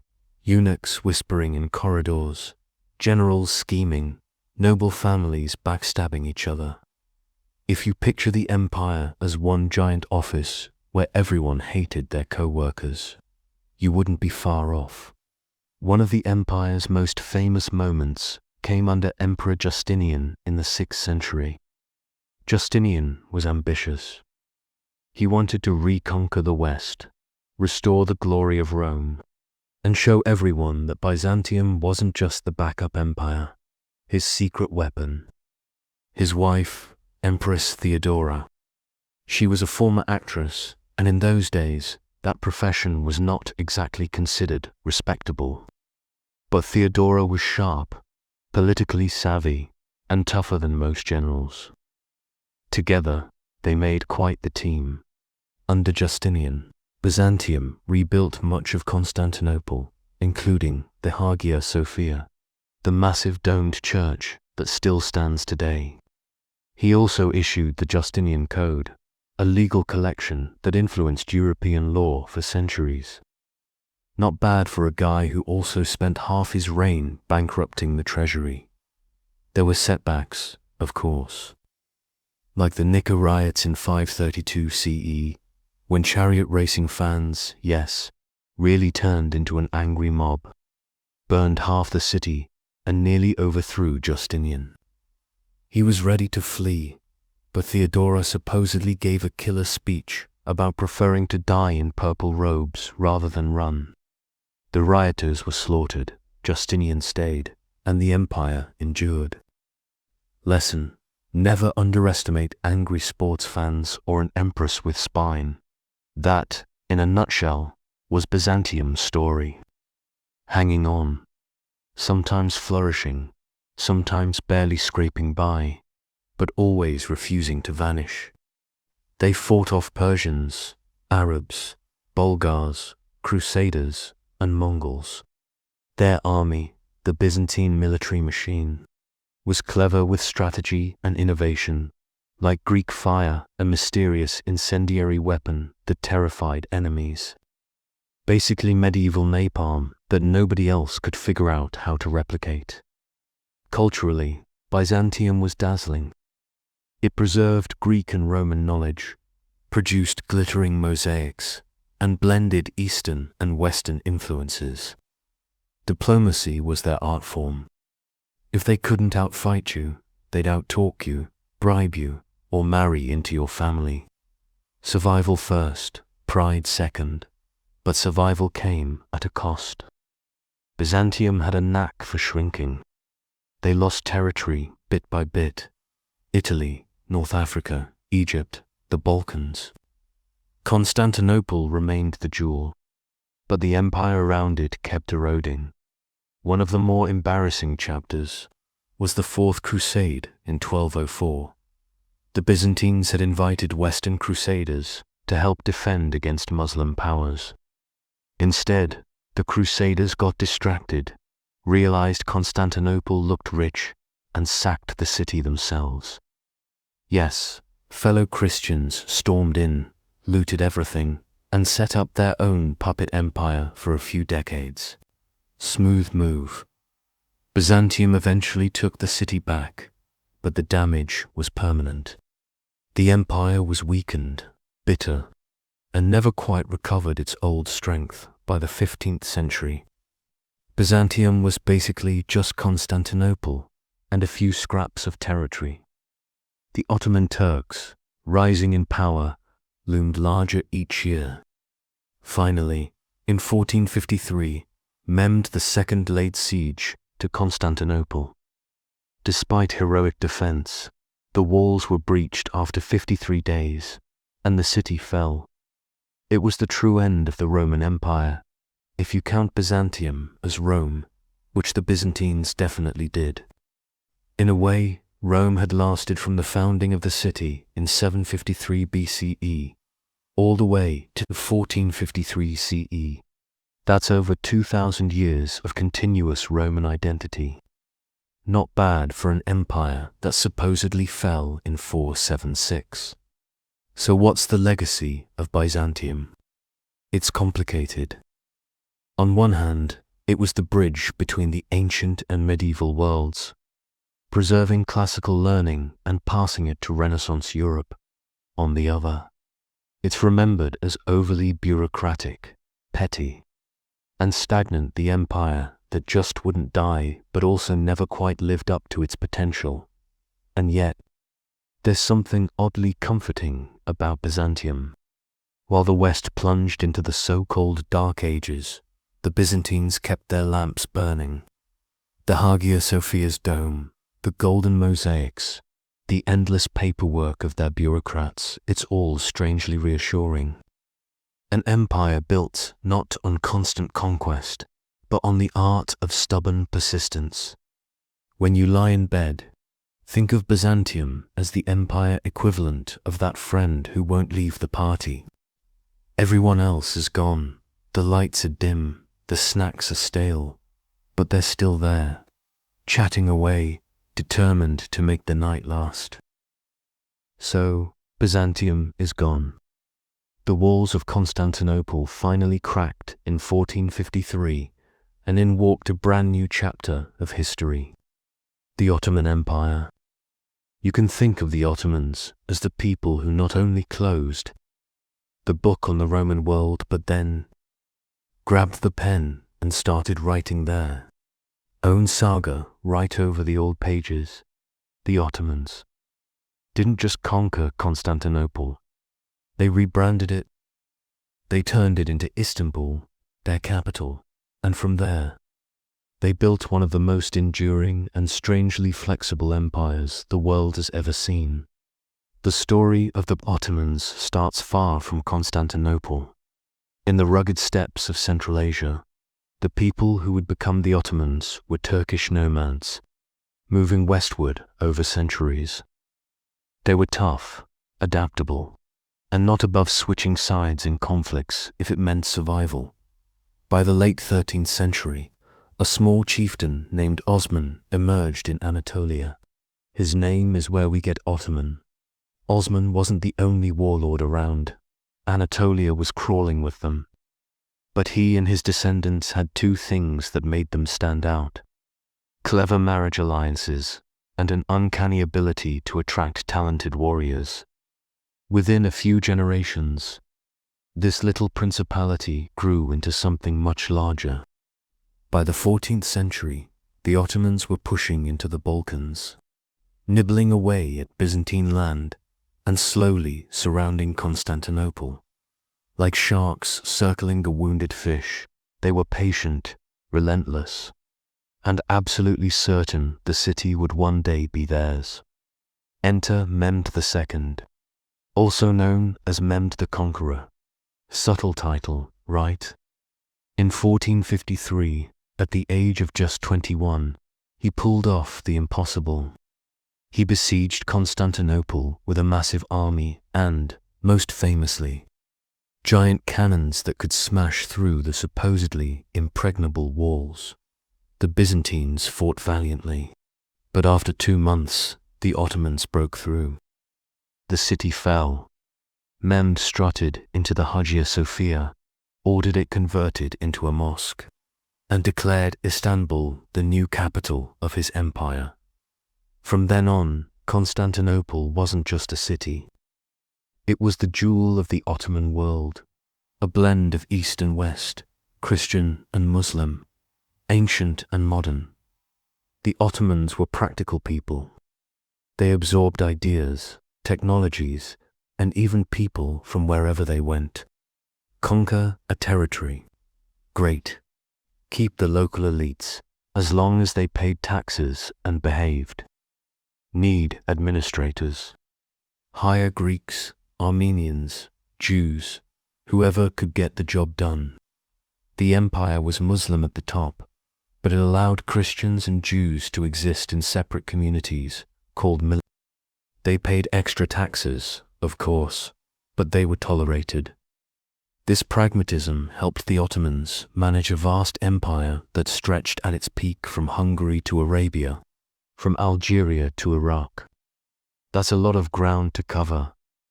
Culturally, they became famous for architecture, poetry, and a love of coffee. Yes, the Ottomans are partly responsible for your morning latte. They also developed a rather intimidating legal and administrative system. If Byzantium was bureaucracy with flair, the Ottomans were bureaucracy with efficiency. Ottoman sultans were a fascinating bunch. Some were brilliant, others, let's just say they were not. But they all ruled with the backing of a powerful military institution, the Janissaries. The Janissaries were elite infantry, originally formed from Christian boys taken from the Balkans through the Devshirme system, basically a human tax. These boys were converted to Islam, trained as soldiers, and raised to be loyal only to the Sultan. For centuries, they were unbeatable. Until, of course, they became too powerful and corrupt, but we'll get to that later. Back to the sultans. One of the most famous was Suleiman the Magnificent in the 16th century. He expanded the empire to its height, ruled with a keen legal mind, and earned respect across Europe and Asia. He also had an impressive hat collection. Really, Ottoman headgear deserves its own lecture. But not every sultan was a Suleiman. Some were, frankly, disasters. The Ottomans had this habit of keeping potential heirs locked away in the palace until it was their turn to rule. Imagine being locked in a gilded cage for decades, then suddenly told, "Congratulations, you're emperor now." Unsurprisingly, some of them didn't handle it well. Mental health wasn't exactly a strong suit of Ottoman succession planning. We can't talk about the Ottomans without mentioning the harem. Now, forget the Hollywood fantasies. The imperial harem wasn't just a den of pleasure. It was a political institution. The women of the harem, especially the sultan's mother and favorite consorts, wielded enormous influence.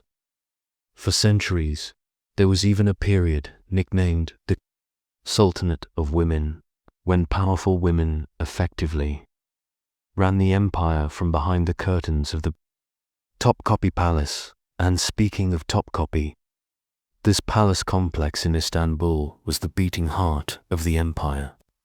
Part fortress, part administrative hub, part private residence, it was where the sultans lived, ruled, and schemed scandals. Oh, plenty. Infighting between princes, intrigue among harem factions, Janissary rebellions. The Ottoman court was a soap opera with turbans. But empires, like all things, have their limits. After the 17th century, the Ottomans started to stagnate. European powers advanced technologically and militarily, while the Ottomans struggled to keep up. They lost battles, lost territory, and earned the unfortunate nickname the sick man of Europe. Not exactly flattering, still, they limped along for centuries. Even in decline, the empire was too important to ignore. It controlled key trade routes, holy cities, and strategic lands. Everyone wanted a piece of Ottoman territory, but nobody wanted the empire to completely collapse, because that would throw Europe and the Middle East into chaos. The 19th century was brutal. Nationalist movements rose in the Balkans. Greece broke free, then Serbia, then Bulgaria. The empire tried to modernize with railroads, schools, and a new legal system, but it was usually too little, too late. Then came World War I. The Ottomans sided with Germany and Austria-Hungary. Bad choice. The war devastated the empire, and when it ended, the victors carved up Ottoman lands like a pie dot. In 1922, the last sultan was deposed. A year later, the Republic of Turkey was born under Mustafa Kemal Atatürk, who abolished the Sultanate and dragged the country into the modern era. The Ottoman Empire, after more than 6 centuries, was no more. What did the Ottomans leave behind?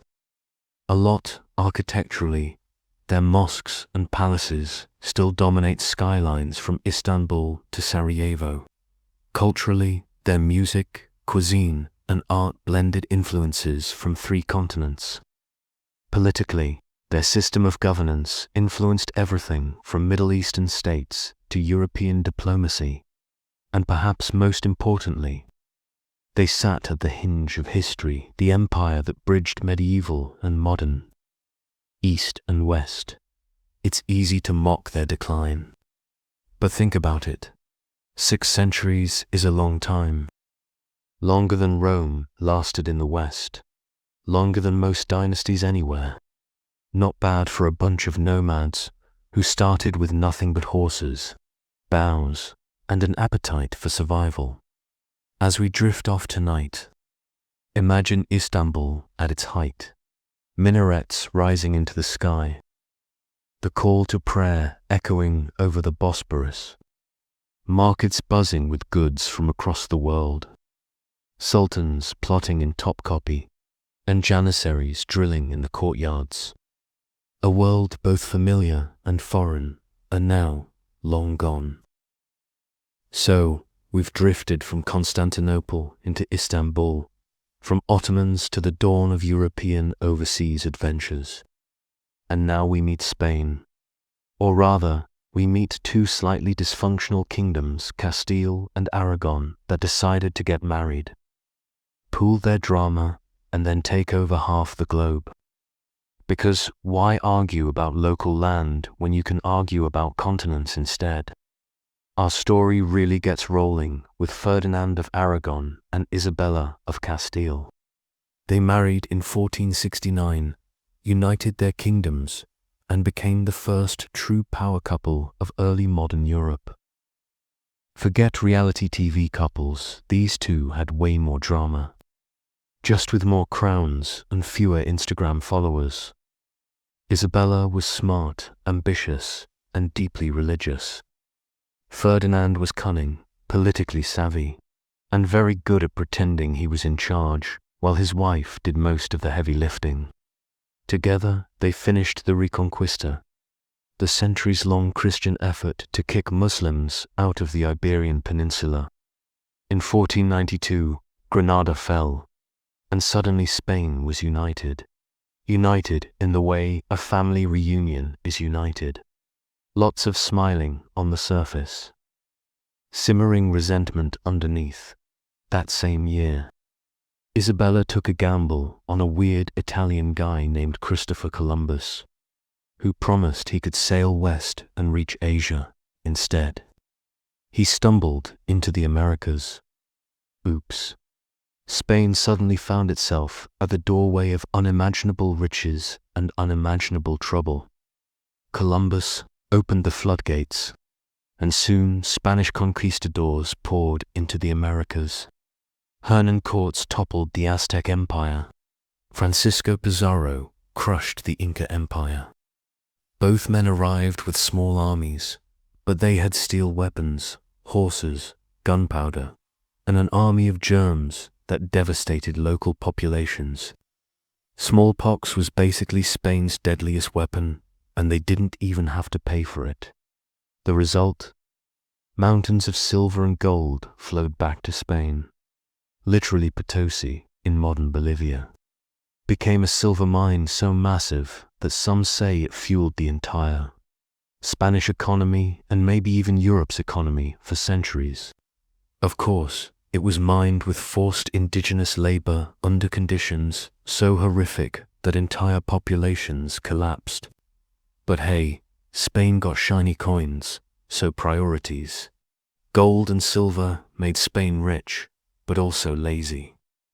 Instead of building industries or innovating like Northern Europe, Spain just imported luxury goods and fought endless wars. It's the historical equivalent of winning the lottery and immediately blowing it all on parties and yachts. Now, the Spanish crown wasn't just interested in gold. It was also obsessed with spreading Catholicism.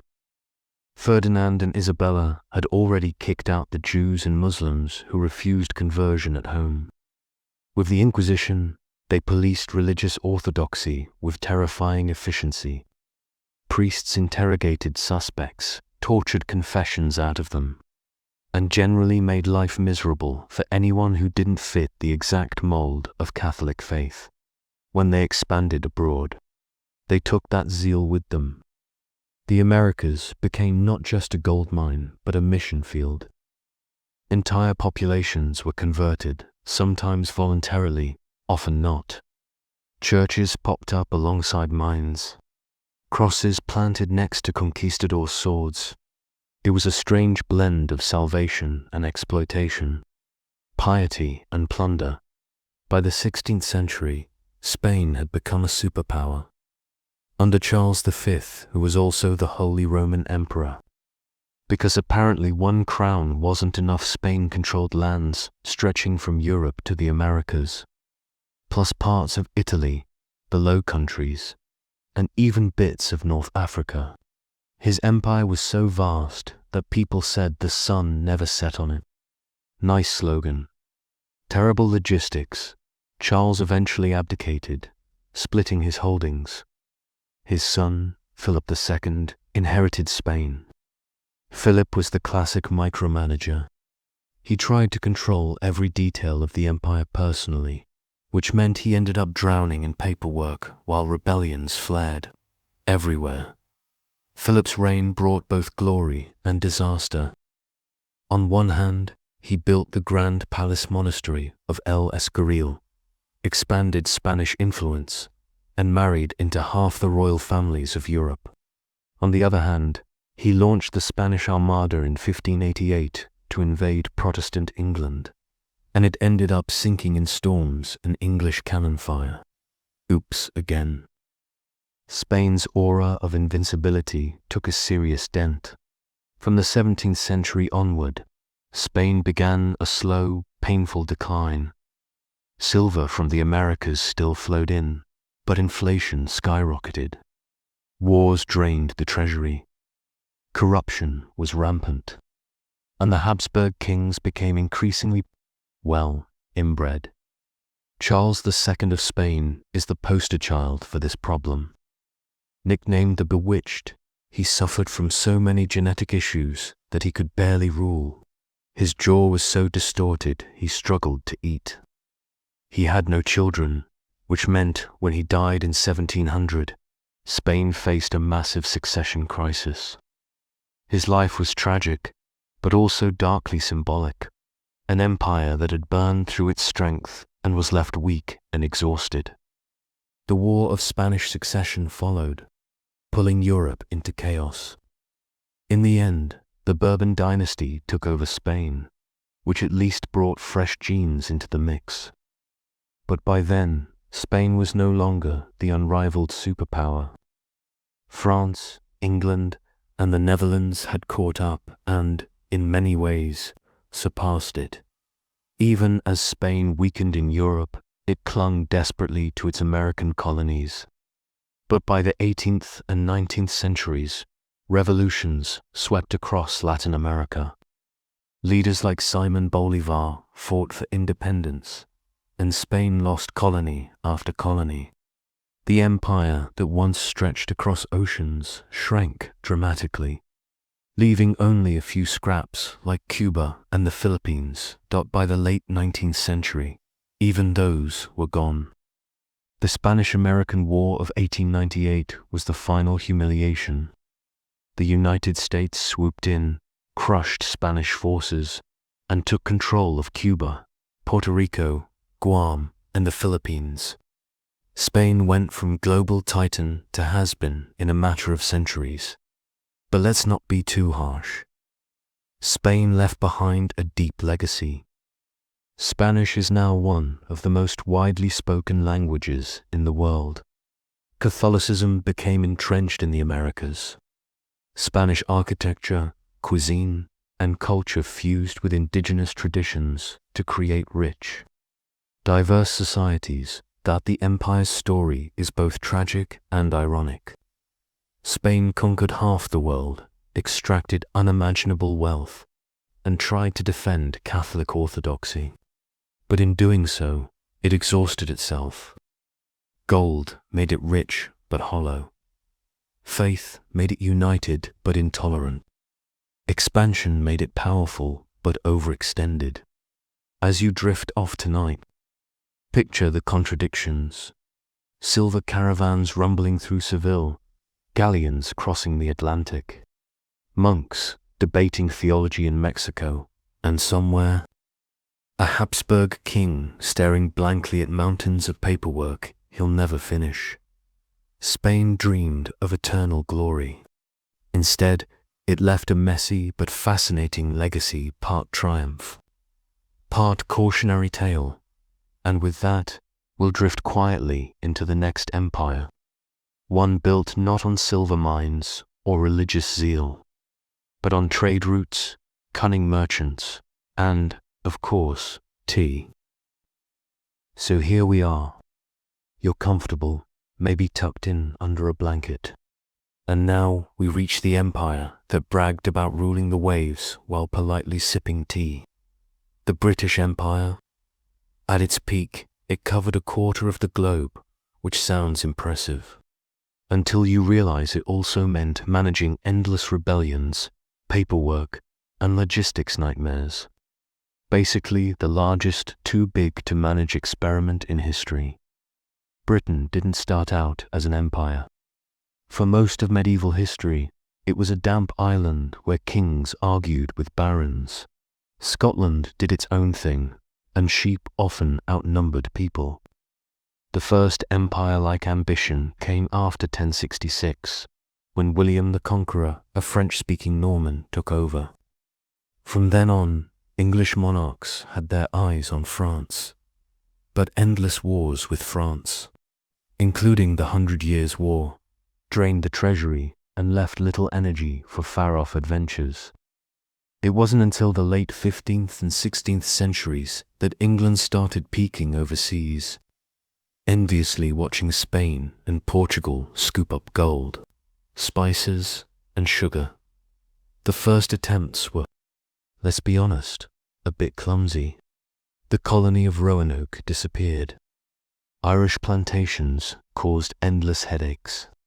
But then came Elizabeth I, pirates like Francis Drake, and the beginnings of naval swagger. England didn't yet rule the seas, but it was clearly practicing. If there's one symbol of British expansion, it's not a crown or a flag. It's a corporation.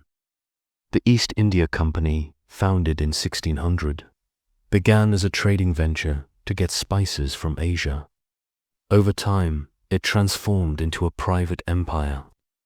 Its ships brought back pepper, cotton, and later, tea. Its armies, staffed by local recruits, conquered huge swaths of India, yes. A company with shareholders basically took over an entire subcontinent. Imagine Walmart deciding to annex Texas, and you get the vibe. India became the jewel in Britain's crown, supplying textiles, spices, and eventually the tea obsession that fueled Victorian afternoons. But it came at a cost. Famine, exploitation, and uprisings scarred the relationship. The company's corruption became so notorious that Parliament eventually stepped in. And by the 19th century, India was formally under the British Crown, of course. The empire wasn't built on tea alone. The Caribbean colonies churned out sugar, and that meant plantations, which meant slavery. Britain became one of the biggest players in the Atlantic slave trade, transporting millions of Africans in horrific conditions to the Americas. This dark foundation made a handful of merchants and aristocrats incredibly wealthy, fueling the grand townhouses and estates you can still see today. When slavery was finally abolished in the 19th century, the British government compensated the slave owners, not the enslaved. Some of those payouts were still being processed into the 21st century. A neat reminder that empire wasn't just about flags and maps, it was about money and who got to keep it. Let's not forget Britain's adventures in North America. Starting with Jamestown in 1607, English settlers carved out colonies along the Atlantic coast. Over time, 13 grew into bustling societies, with trade, towns, and the occasional witch trial. But distance has a way of breeding independence. By the 18th century, colonists weren't thrilled about paying taxes to a king across the ocean. Cue the American Revolution. Britain lost the colonies in 1783, which was embarrassing, but not fatal. After all, Britain still had Canada, the Caribbean, and growing influence elsewhere. And soon, it would focus more heavily on Asia and Africa anyway. By the 19th century, Britain truly hit its imperial stride. The Industrial Revolution turned the island into a workshop for the world. Steamships, railways, and telegraphs allowed Britain to project power globally. Under Queen Victoria, the empire expanded massively. Red patches appeared all over world maps. Australia became a settler colony. New Zealand joined in. Africa was carved up in the infamous scramble, where European powers literally drew lines on a map without asking locals. At its peak, the British Empire claimed to rule over 400 million people. They loved to boast, "The sun never sets on the British Empire." which was a poetic way of saying, "We've spread ourselves far too thin, but let's pretend it's intentional." The empire wasn't shy about mixing trade with force. In China, British merchants pushed opium to balance trade for tea and porcelain. When Chinese authorities resisted, Britain launched the Opium Wars.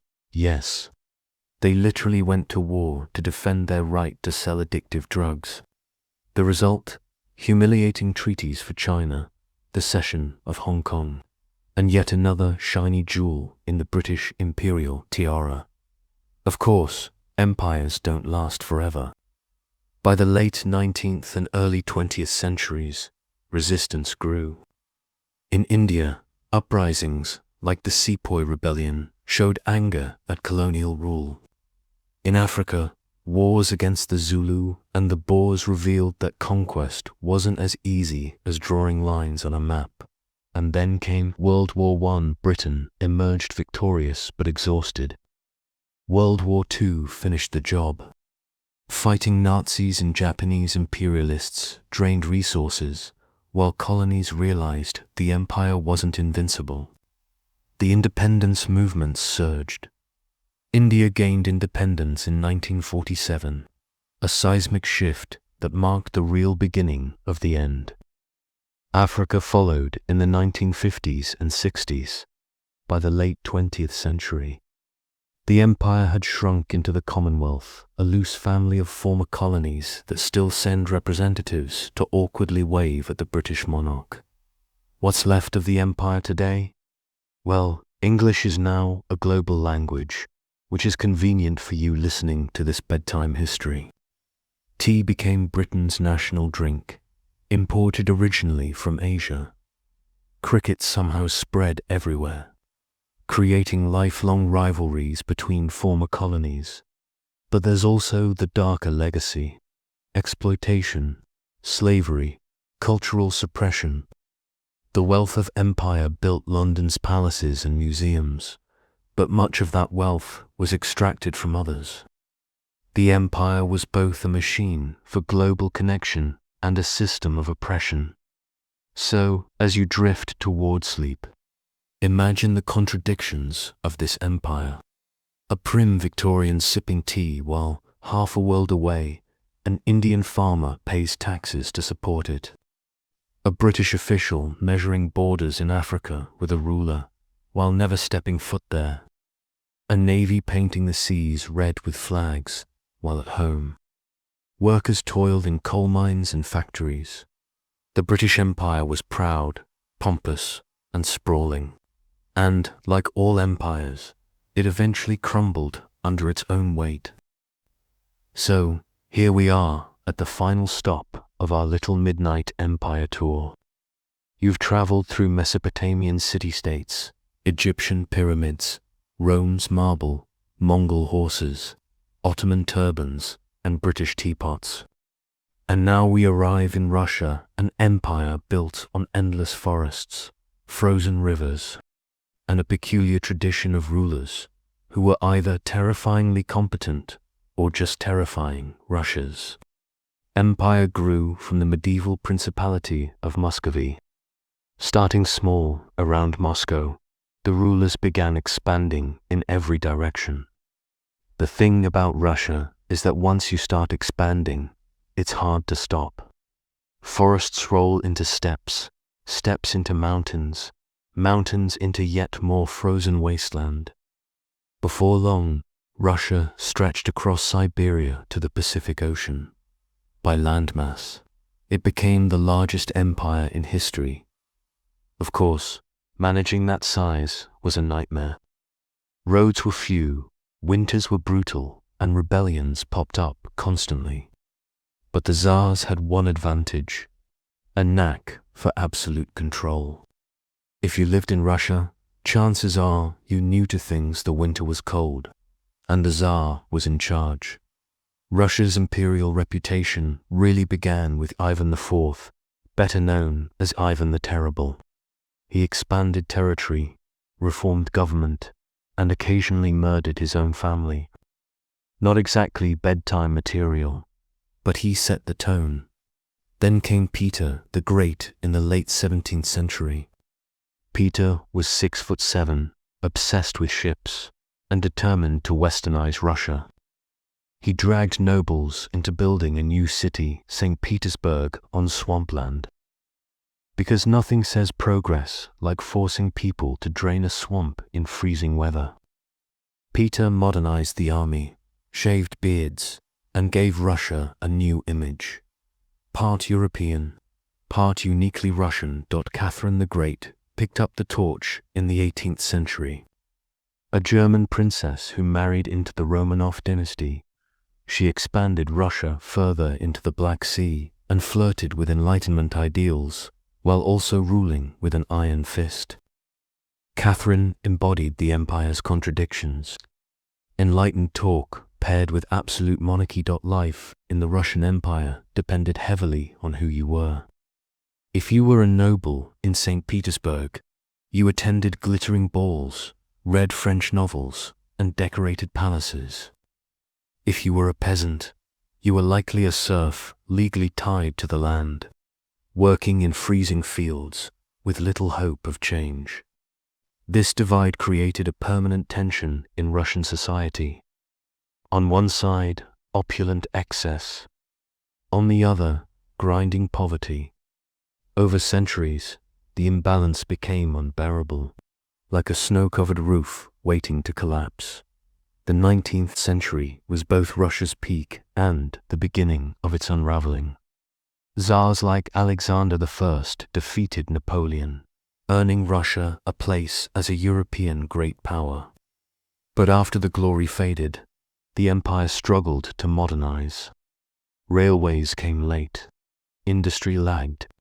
Serfdom wasn't abolished until 1861, and even then, peasants weren't exactly free, since they had to pay redemption fees. Meanwhile, intellectuals, radicals, and revolutionaries whispered about change.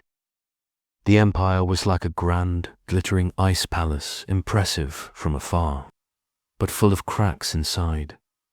By the early 20th century, Russia's problems could no longer be swept under the snow. Tsar Nicholas II wasn't prepared for the challenges of modern politics. He believed in divine autocracy, but the world had moved on to parliaments and revolutions. The Russo-Japanese War in 1905 was a humiliation. World War I drained the empire's strength. And in 1917, revolution finally toppled the family was executed, the empire dissolved, and a new system, the Soviet Union, rose from the ruins. It's worth pausing here. The Russian Empire didn't collapse because it was weak in land or people. It collapsed because it couldn't adapt. An empire stretched across 11 time zones, but it couldn't manage to give its citizens bread, rights, or a sense of belonging. The Russian Empire left behind contradictions. Gorgeous palaces in St. Petersburg still gleam with chandeliers, while in the countryside, villagers remember poverty and hardship. Russian literature, Tolstoy, Dostoevsky, Chekhov captured the soul of a society wrestling with despair and hope. Orthodoxy shaped culture, and the empire's expansion still defines modern Russia's vast geography. It was an empire of splendor and suffering, innovation and repression, vision and tragedy, which, in many ways, makes it the perfect closing act for this sleepy history marathon. So, here we are. We've wandered through 7,000 years of empire, from Sumerian clay tablets to Russian snow. Each empire rose with ambition, strutted across the stage of history, and eventually stumbled. Some left legacies of art, law, and architecture. Others left scars of conquest, slavery, and division. Empires tell us a simple story. Nothing lasts forever. Not pyramids, not palaces, not armies. What remains are the stories, the languages, the traditions, and the lessons. And maybe that's the quiet comfort of history. We see the grandeur and the absurdity, the victories and the collapses. And we realize humanity has always been a little messy, a little ambitious, a little flawed. So, as you drift into sleep, let the images fade of red-coated soldiers, golden domes, dusty Roman roads, and snow-covered palaces. The empires are gone now. Their rulers are dust. But their echoes still whisper through the world we live in. And tomorrow, when you wake, the world will still be here. Imperfect, complicated, and very human. Good night.